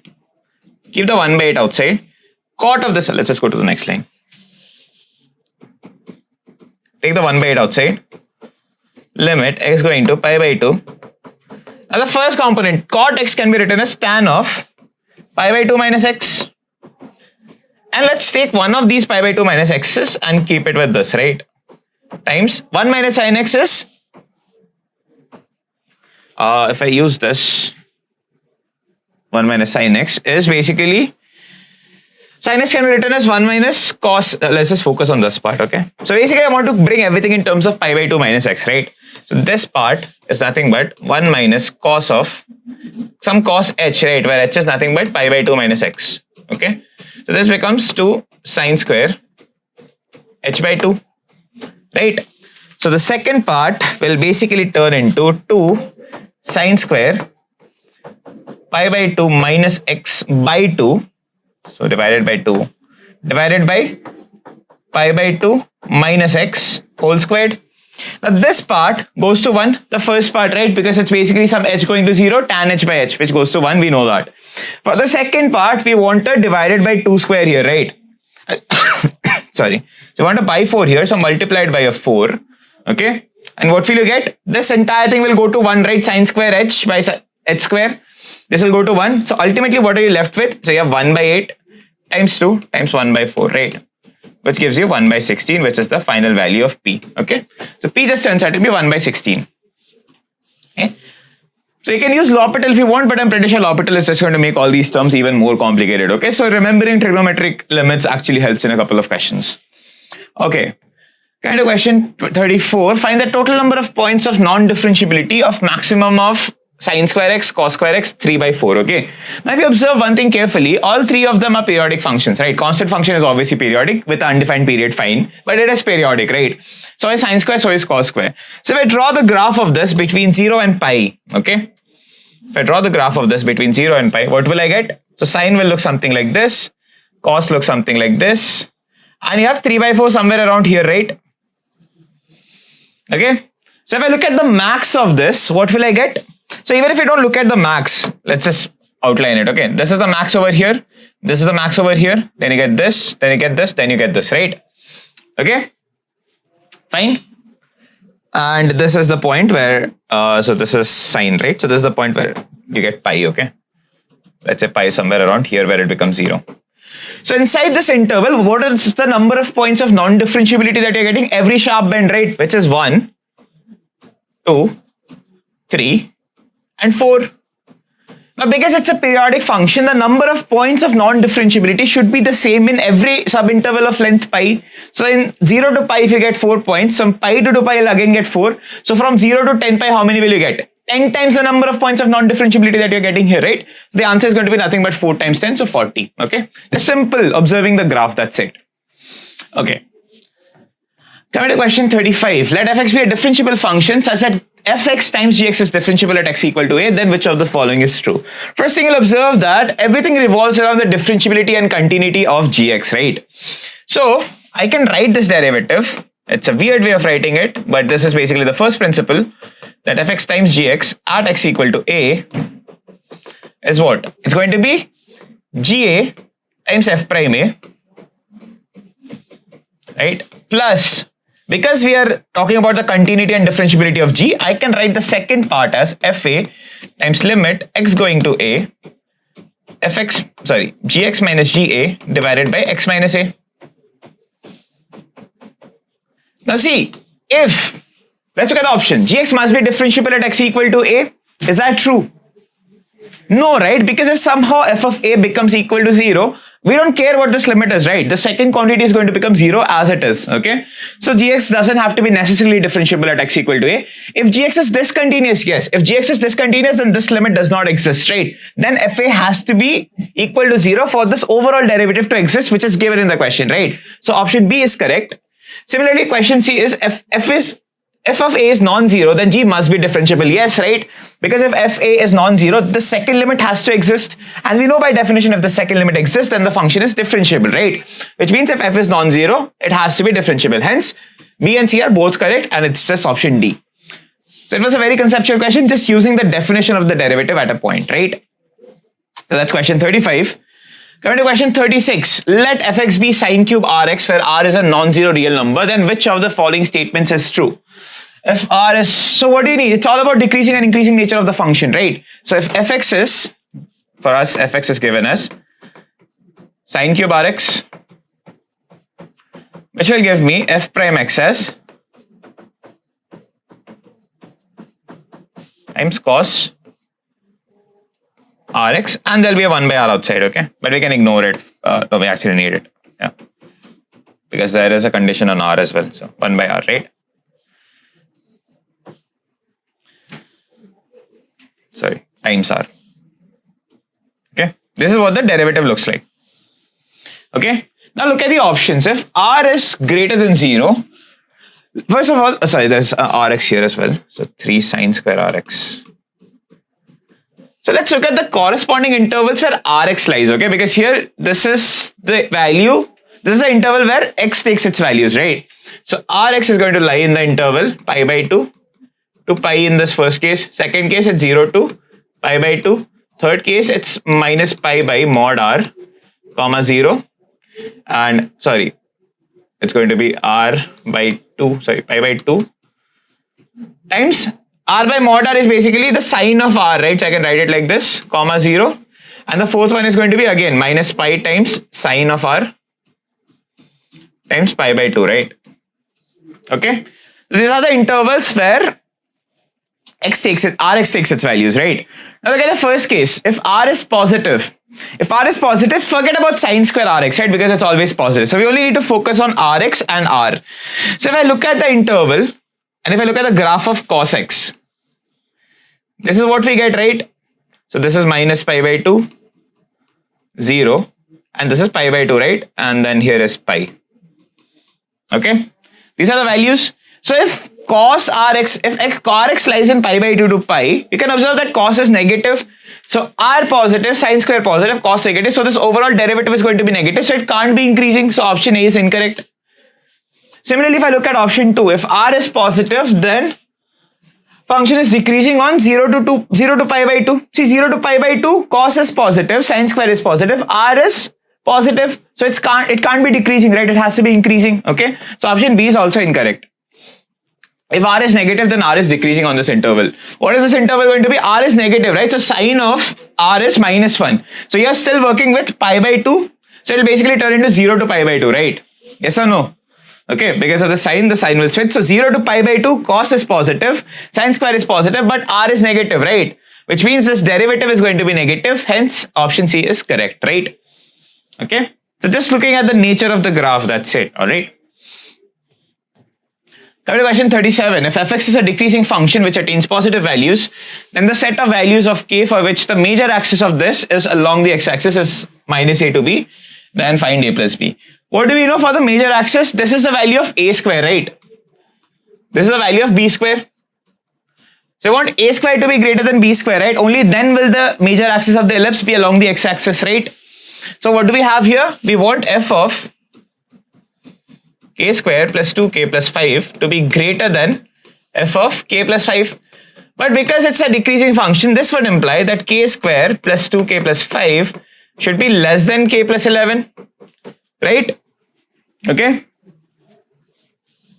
Why could we directly write this? Because we know that it only takes positive values, right? So if a square is greater than b, we know for sure that a is going to be greater than b, right? Okay. Or rather, I mean, you get the idea, right? I mean, a is greater than b implies a square greater than b square, right? Because they are both positive. Fine. So now if I transform sides, I'll get k square plus k minus 6 should be less than 0, which means k plus 3 times k minus 2 should be less than 0, which by baby curve we know implies that k should lie in between minus 3 to 2. So minus a is equal to minus 3, which means a is equal to 3, b is equal to 2.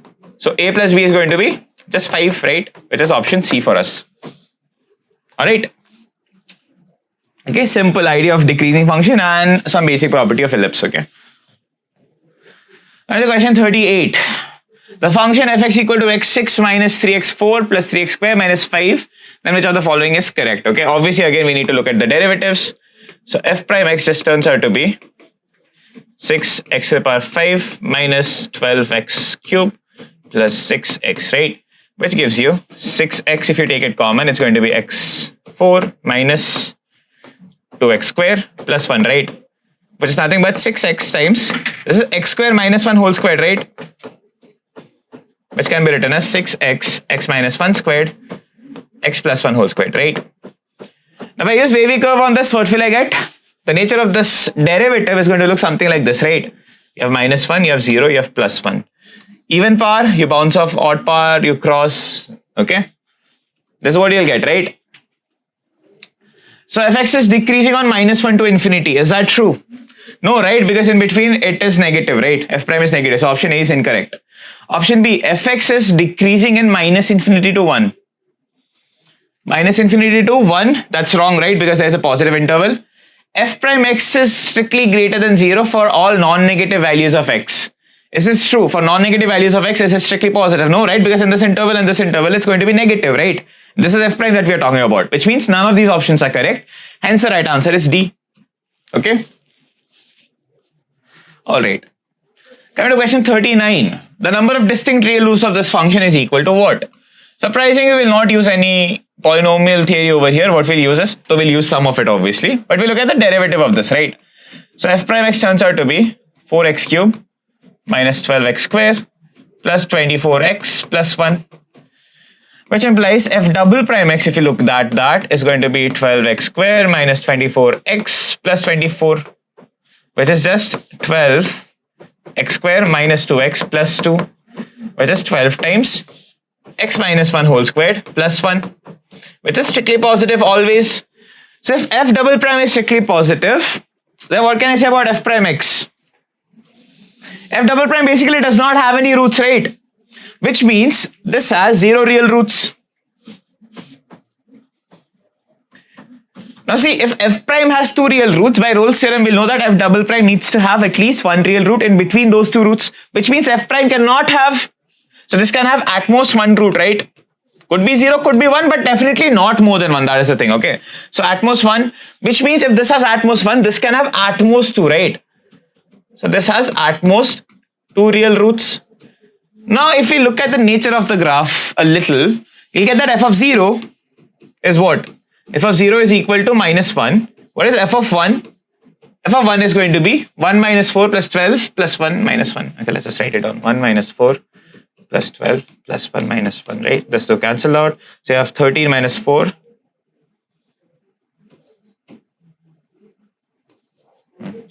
9, right? Okay. And what is f of minus 1? F of minus 1 is going to be 1 minus minus plus 4 plus 12 minus 1, right? That is just 10 plus so 15, right? Which means it's a continuous function, right? So if I draw the graph of this function, I can see that at -1 it's negative, right? At 0 it is positive, and at 1 again it's negative, right? Sorry, 1 second. At 0 it's negative, at the other 2 points it's positive, right? So here it's positive, here it's negative, here it's positive, right? Which means we know obviously for a fact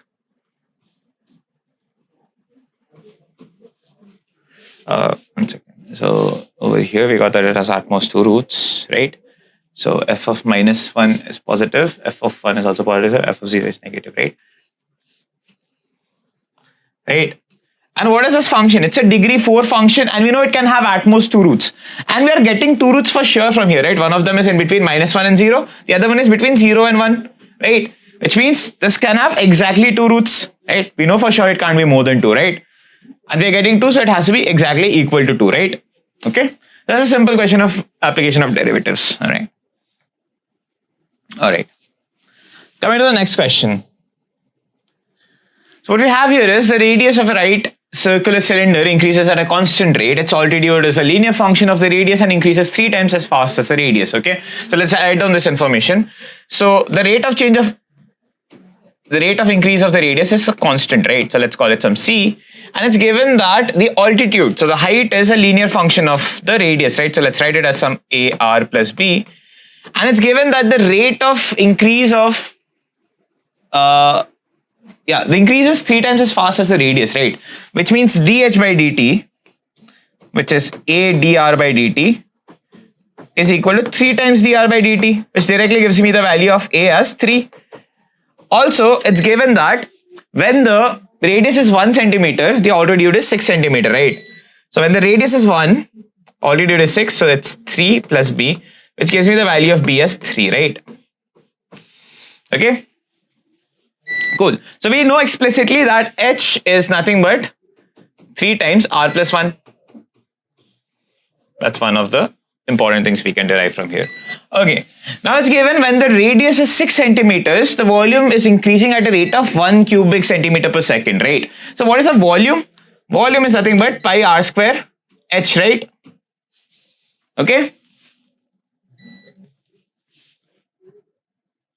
So volume is pi r square h, right? So if I plug the values, we'll get that this is equal to pi times r square times 3 times r plus 1, right? That's 3 pi r square times r plus 1, right? Now the rate of change of volume is given when the radius is equal to 6 centimeters, right? So what is dv by dt from here? This is going to be 3 pi. The thing inside is r cube plus r square, right? So if I differentiate it, it's going to be the 3r square plus 2r dr by dt, right? This is what I'll get.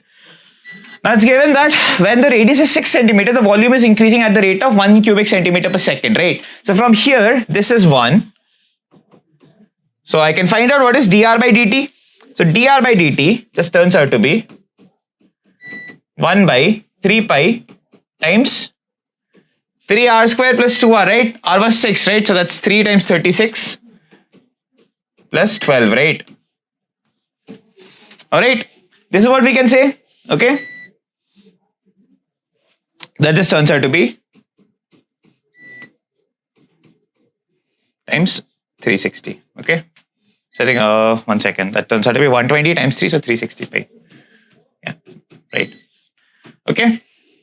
Now the question is, when the radius is 36 centimeter, the volume is increasing at a rate of n cubic centimeter per second. What is the value of n equal to? So now the volume is, radius is 36. So just plug this here, right? So dv by dt, which is equal to n, is going to be 3 pi times, this is going to be, radius is 36, right? So that's 3 times 36 square plus 2 times 36 times dr by dt, which is 1 by 360 pi. Okay, so this, if I simplify, this is going to be 3 pi. If I take 36 common, it's going to be 72, 36 times 3 plus 2, right? So that is going to be how much? 8 plus 2, right? So 110. times 1 by 360 times pi. So pi and pi cancels out, 36. This gives you 10. This cancels out, so ultimately you have 33, right? So the value of n is nothing but 33. Okay, simple, maybe a little calculative, but the idea is simple, right? Just using derivative as a rate of change, okay? So that is question 40 for us. Coming to question 41. Find the value of this integral 1 to 100 box x by x, okay? So first of all, this can be split into, this can be directly written as, so we're integrating over 1 to 100, right? I can split this into sub-intervals of length 1, right? Over each interval, so 1 to 2, then 2 to 3, and so on and so forth, right? So this can be written as summation k equal to 1 to 99, right? Integral k to k plus 1 box x by x dx, right? Now in between the interval k to k plus 1, I know for sure that box x is always going to be equal to k, right? This just turns out to be summation k equal to 1 to 99 integral, so k times integral of 1 by x dx, which is just log k plus 1 by log k, right? Okay, so it's basically k log k plus 1 by k, right? And if I substitute this and find the final sum, it's going to be log of 2 by 1 whole to the power 1 times 3 by 2 whole squared plus 4 by 3 whole cube times, all the way to the last sum is going to be 100 by 99 whole to the power 99, right? Okay.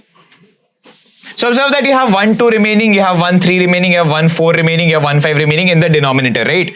And numerator everything cancels out. So ultimately you'll just get log of 100 to the power 99 divided by, what is the denominator going to be? 1 2 3 all the way till 99, which is just 99 factorial, right? So this is the final answer. Log of 100 to the power 99 divided by 99 factorial, which is option A. Okay.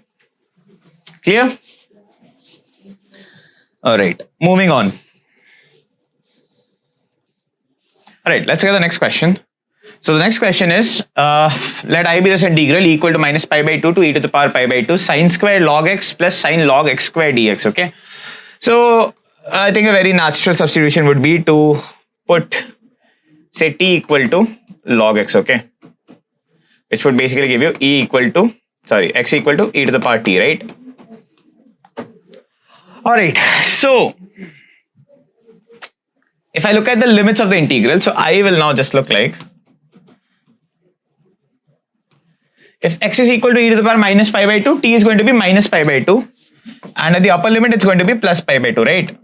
And inside the functions would look like sine square log x is just sine square t, right? So this will become sine square t plus sine of log x square is 2 log x, right? So this will just become sine 2t.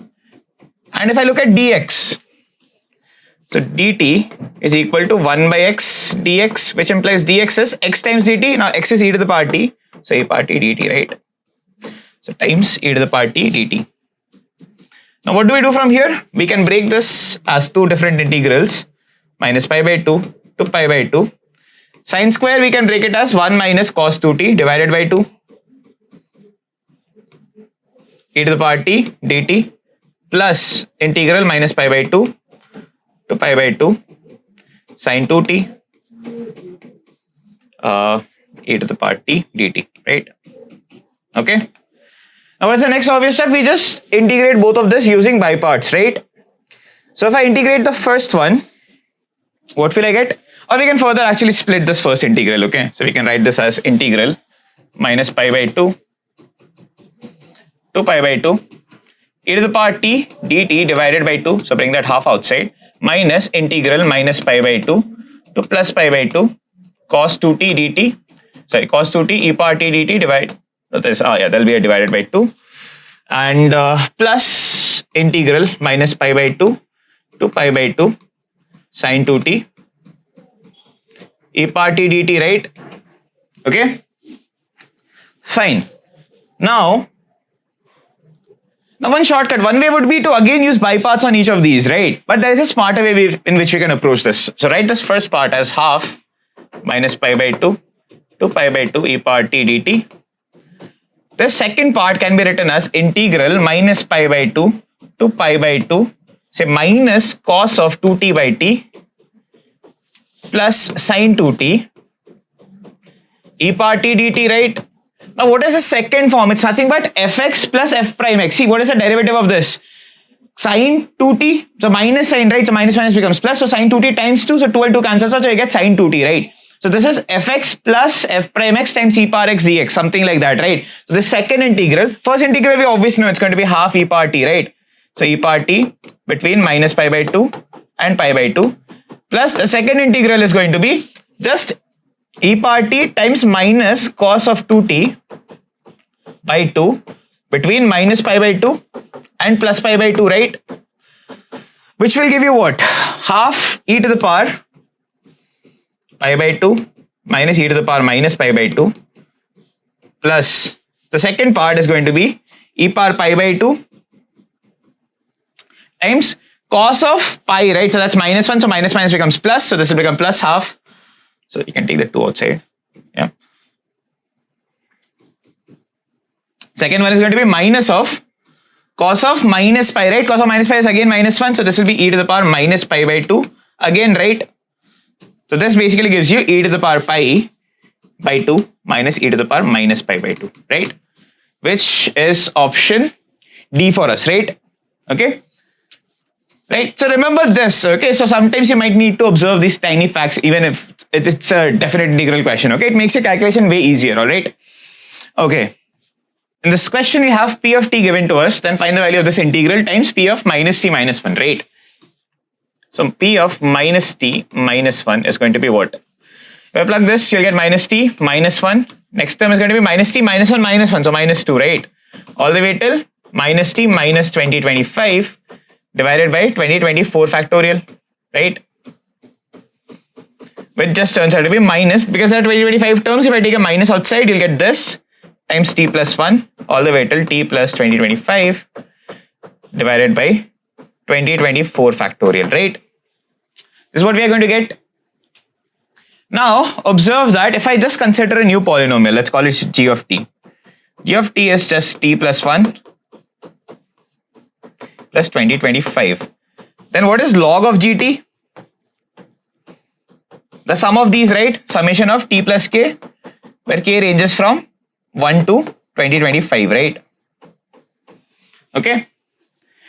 Now if I differentiate this, what will I get? That 1 by gt times g prime t is 1 by, so there will be a log here as well, sorry. This will be a log of t plus k. Right, you'll just get summation 1 by k, right? Yes or no? This is what we'll get, okay? So basically g prime t is equal to summation of 1 by t plus k times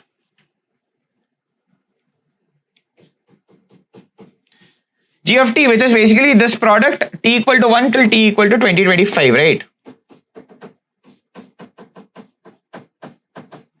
This is what we'll get. And we are basically trying to integrate this times some constant, right? So if I just integrate this, the integral of this, so integral of summation of 1 by tk, t plus k, times t plus 1 all the way till t of t plus 2025 dt should be integral of gt between 0 and 1, right? Because the limits are what? 0 and 1. So this is going to be g0 minus g1, sorry, g1 minus g0, right? Now what is the final value you're looking for? You're looking for the value of this integral times some constant. What is that constant? You want this minus 1 divided by 2024 factorial. Only then will this convert into p of t minus 1. So multiply both sides by that. So basically minus 1 by 2024 factorial times g1 minus g0 is precisely the value of the integral you're looking for, right? This will become 0 to 1. Summation of 1 by t plus k. And once you multiply these constants with gt, you'll get p of minus t minus 1, right? So what is this value that you need to find? What is g of 1 going to be? G of 1 is 2 all the way till 2026, right? Which is 2026 factorial.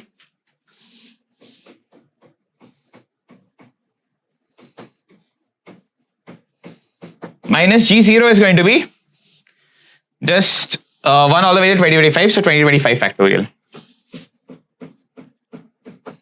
So if you take 2025 factorial common from this, you'll get minus of this by 2024 factorial times 2026 minus 1, so that's 2025, right?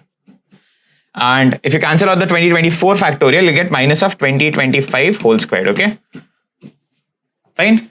So it should be 2025 squared, but there should be a minus which is missing here, so it should be option D. Alright? Clear?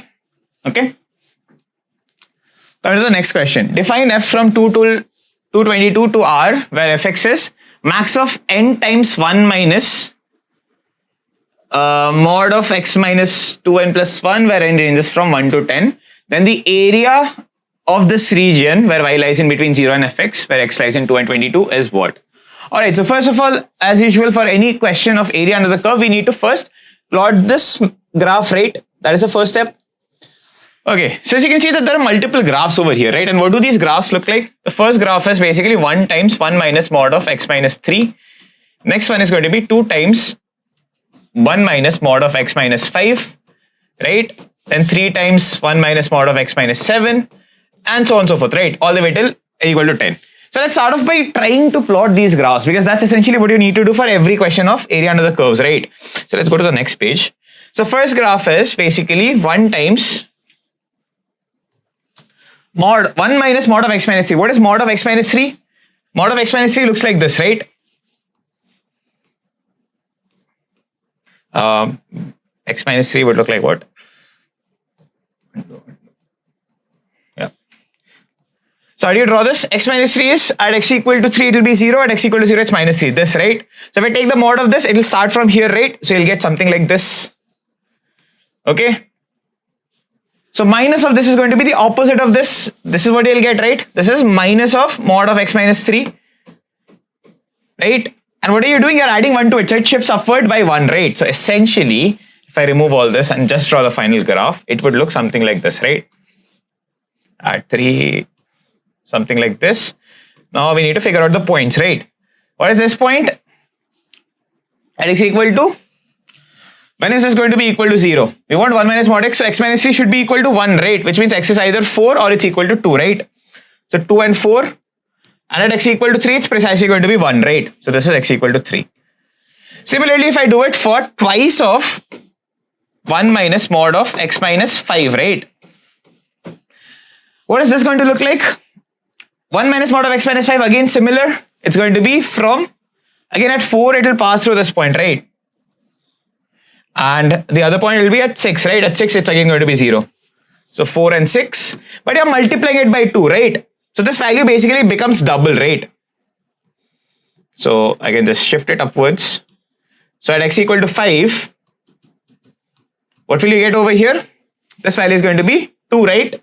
So essentially you can see that at every interval, max is going to be this, then it's going to be this, and so on and so forth, right? So by induction, we can say that this interval's length is 2, the height is going to be 1 for the first one, it's going to be 2 for the second one, and so on and so forth, right? So the overall area can be written as half. See, the height is varying, but the base is fixed, right? So the base is fixed for all these triangles, so that's 2, and the height ranges from 1 for the first one, so all the way till 10, right? So what will you get? The sum from 1 till 10, which is basically 55, right? Okay? Alright? So simple, right? So first, just to get the first two graphs, you can make an educated guess what it's going to look like for the rest of them, and you directly get the answer as 55, right? Okay? That's it. Coming to question 45. Suppose S is a set of all integrable functions on real numbers and R is a relation on the set S such that R is all pairs f comma g such that integral minus infinity to infinity f plus minus infinity to infinity g is greater than or equal to 0, where f and g belong to S, then this relation is what? First of all, observe that if we look at whether it's reflexive or not. If I put f comma f, it's basically twice this integral, right? Minus infinity to infinity fx dx, right? This doesn't have to be necessarily positive, right? We can always find a function such that this integral itself is negative. So twice that integral is also going to be negative, right? So it's definitely not reflexive, right? So it's not reflexive. Okay? Is it going to be symmetric? Yes, right? Because I can just interchange f and g. The sum is still going to be greater than or equal to 0, right? So it is going to be symmetric. Now the question is it transitive or not? So obviously A is incorrect. It's not symmetric. So C is incorrect. So, but we need to check for transitive, right? Because we don't know whether it's transitive or not. So it's symmetric. For transitive, observe that integral f plus integral g, suppose it's greater than or equal to 0, and integral g plus integral of h is greater than or equal to 0.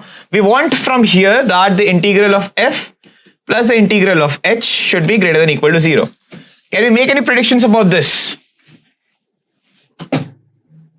So checking whether it's transitive, let's come up with a very simple counter example. Okay, suppose that integral of g is actually, it's positive. Okay, assume f to be equal to 0, identically equal to 0, right? And assume that integral of g is actually greater than or equal to 0, right? So now if I look at g by 2, 1 second, let's go with this. We want the sum to be greater than or equal to 0, right? G plus h is also, let's not go with g plus h is also greater than or equal to 0. All right. Yeah, let's go with this. Okay. So g is greater than or equal to 0. Now consider h to be minus of g by 2. So this overall integral g plus h, which is the second statement, is basically integral of g by 2, which is again going to be greater than or equal to 0. So 1 and 2 are satisfied, right, with this construction. But if I come to the third one, this quantity is 0, and I've assumed that integral of h is just minus of g by 2. But the integral of g by 2 is positive, right? Which means integral of minus g by 2 should be less than or equal to 0. And as long as it's not equal to 0, this condition won't be satisfied, right? So it can't be transitive. Hence the answer has to be option D, okay? So it's only symmetric, right? Cool. That is question 45. Coming to question 46. Find the area between the curves 2x to the power 4 minus x squared, the x-axis, and the ordinates of the two minima of the curve, okay? So how do we do this? So we need to start off by plotting this, right? So if I look at 2x squared times x squared minus 1, what is the sign convention of this graph? So you'll have minus 1, 0 and 1, right? So this is what it looks like. So these are the intervals where it's negative, these are the intervals where it's positive, right? Now we need to find the points of minima of this function, right? So just differentiate it, you'll get 12x cubed minus 2x equal to 0. So x is equal to 0 or x is equal to, so you'll get 12x square. 1 second. Sorry, this will be 8, right? So either x is equal to 0 or you can say that x square is equal to 1 by 8, right? Sorry, equal to 1 by 4. Which means x is equal to plus or minus half, right?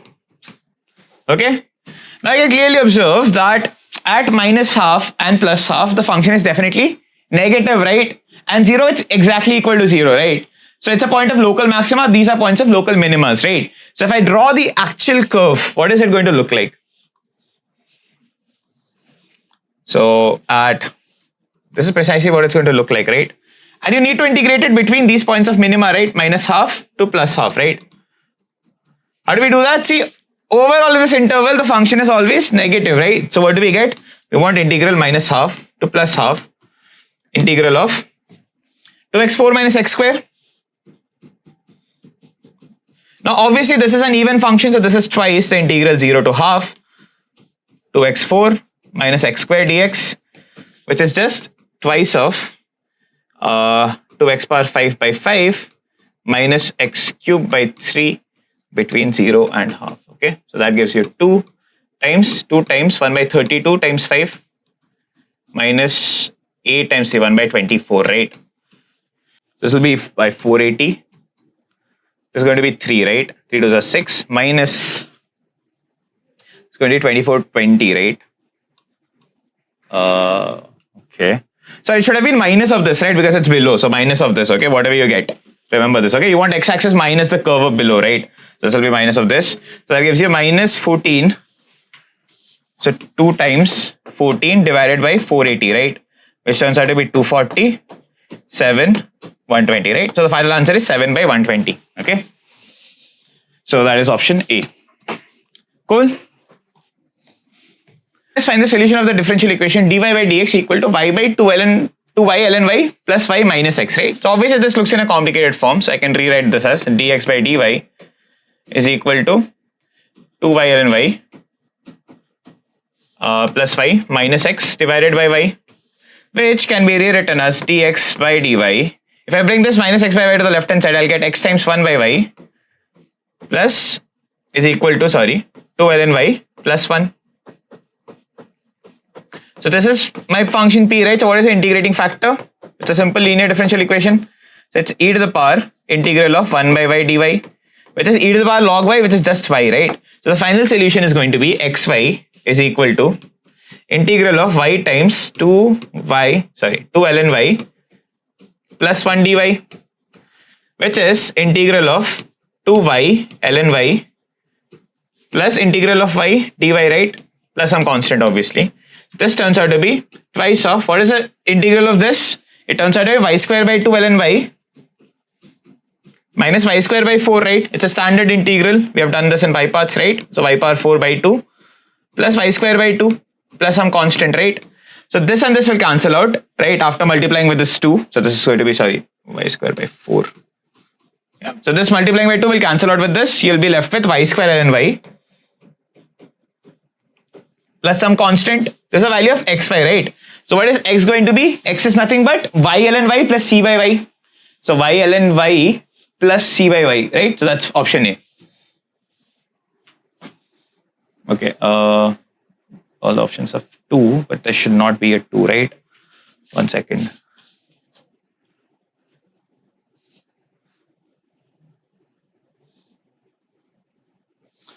Okay, this 2 shouldn't be present.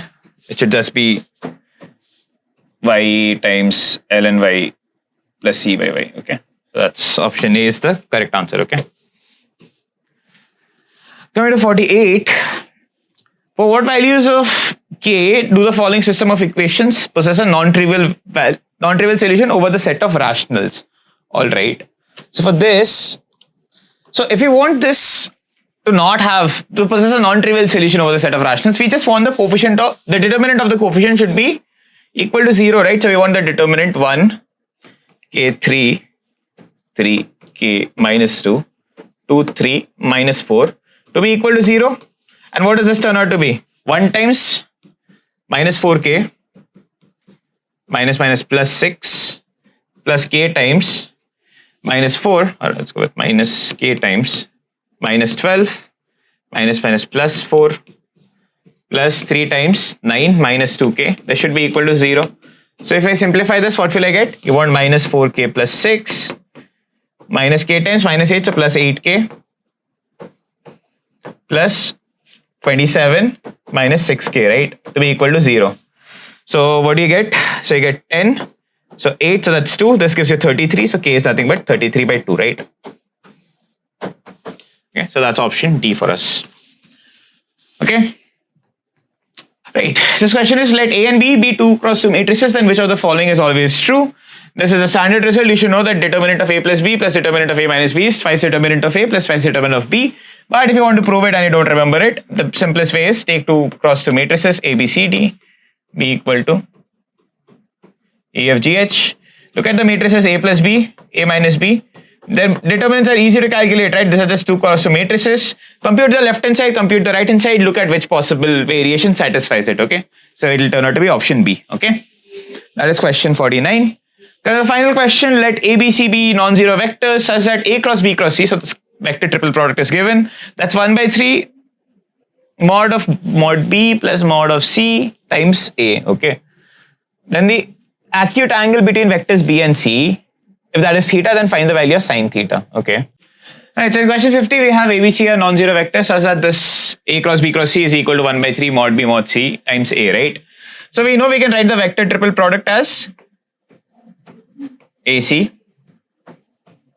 B vector minus B dot C A vector, and that is 1 by 3 mod B mod C A vector, right?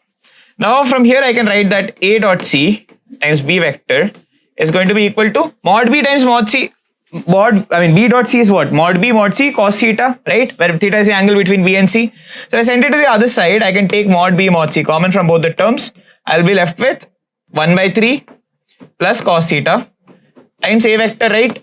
Now observe that by the definition of a cross product, no matter what the first cross product is, the resultant is something that's perpendicular to A, right? Yes or no? The resultant is something that's going to be perpendicular to C, right? The cross product of any two vectors is perpendicular to it, right? and that is equal to A vector, right? It's some constant, some scalar multiple of A vector, which means A and C individually have to be perpendicular to each other, which means this A dot C is going to be equal to 0, which implies that cos theta is going to be minus 1 by 3 because A, B, C are all non-zero vectors. And if this is true, then what is the value of sine theta? Sine theta just turns out to be root over 8 by 9, so that's 2 root 2 by 3, okay? Which is option A for us, right? So these are the 50 most important questions for IIT 2025 in maths. Hopefully, we went over all the key important topics that you need from all the different chapters. We looked at different variations that you can get from different chapters. And once you thoroughly go through these 50 questions, I'm very hopeful that you'll be able to attempt most of the questions that come in IIT, okay? It's going to be some different variant of this, most likely. Okay, as long as you understand the topic, as long as your application part is clear, you should not be facing a lot of problems, okay? So hopefully this will help you guys. All the best for your exams.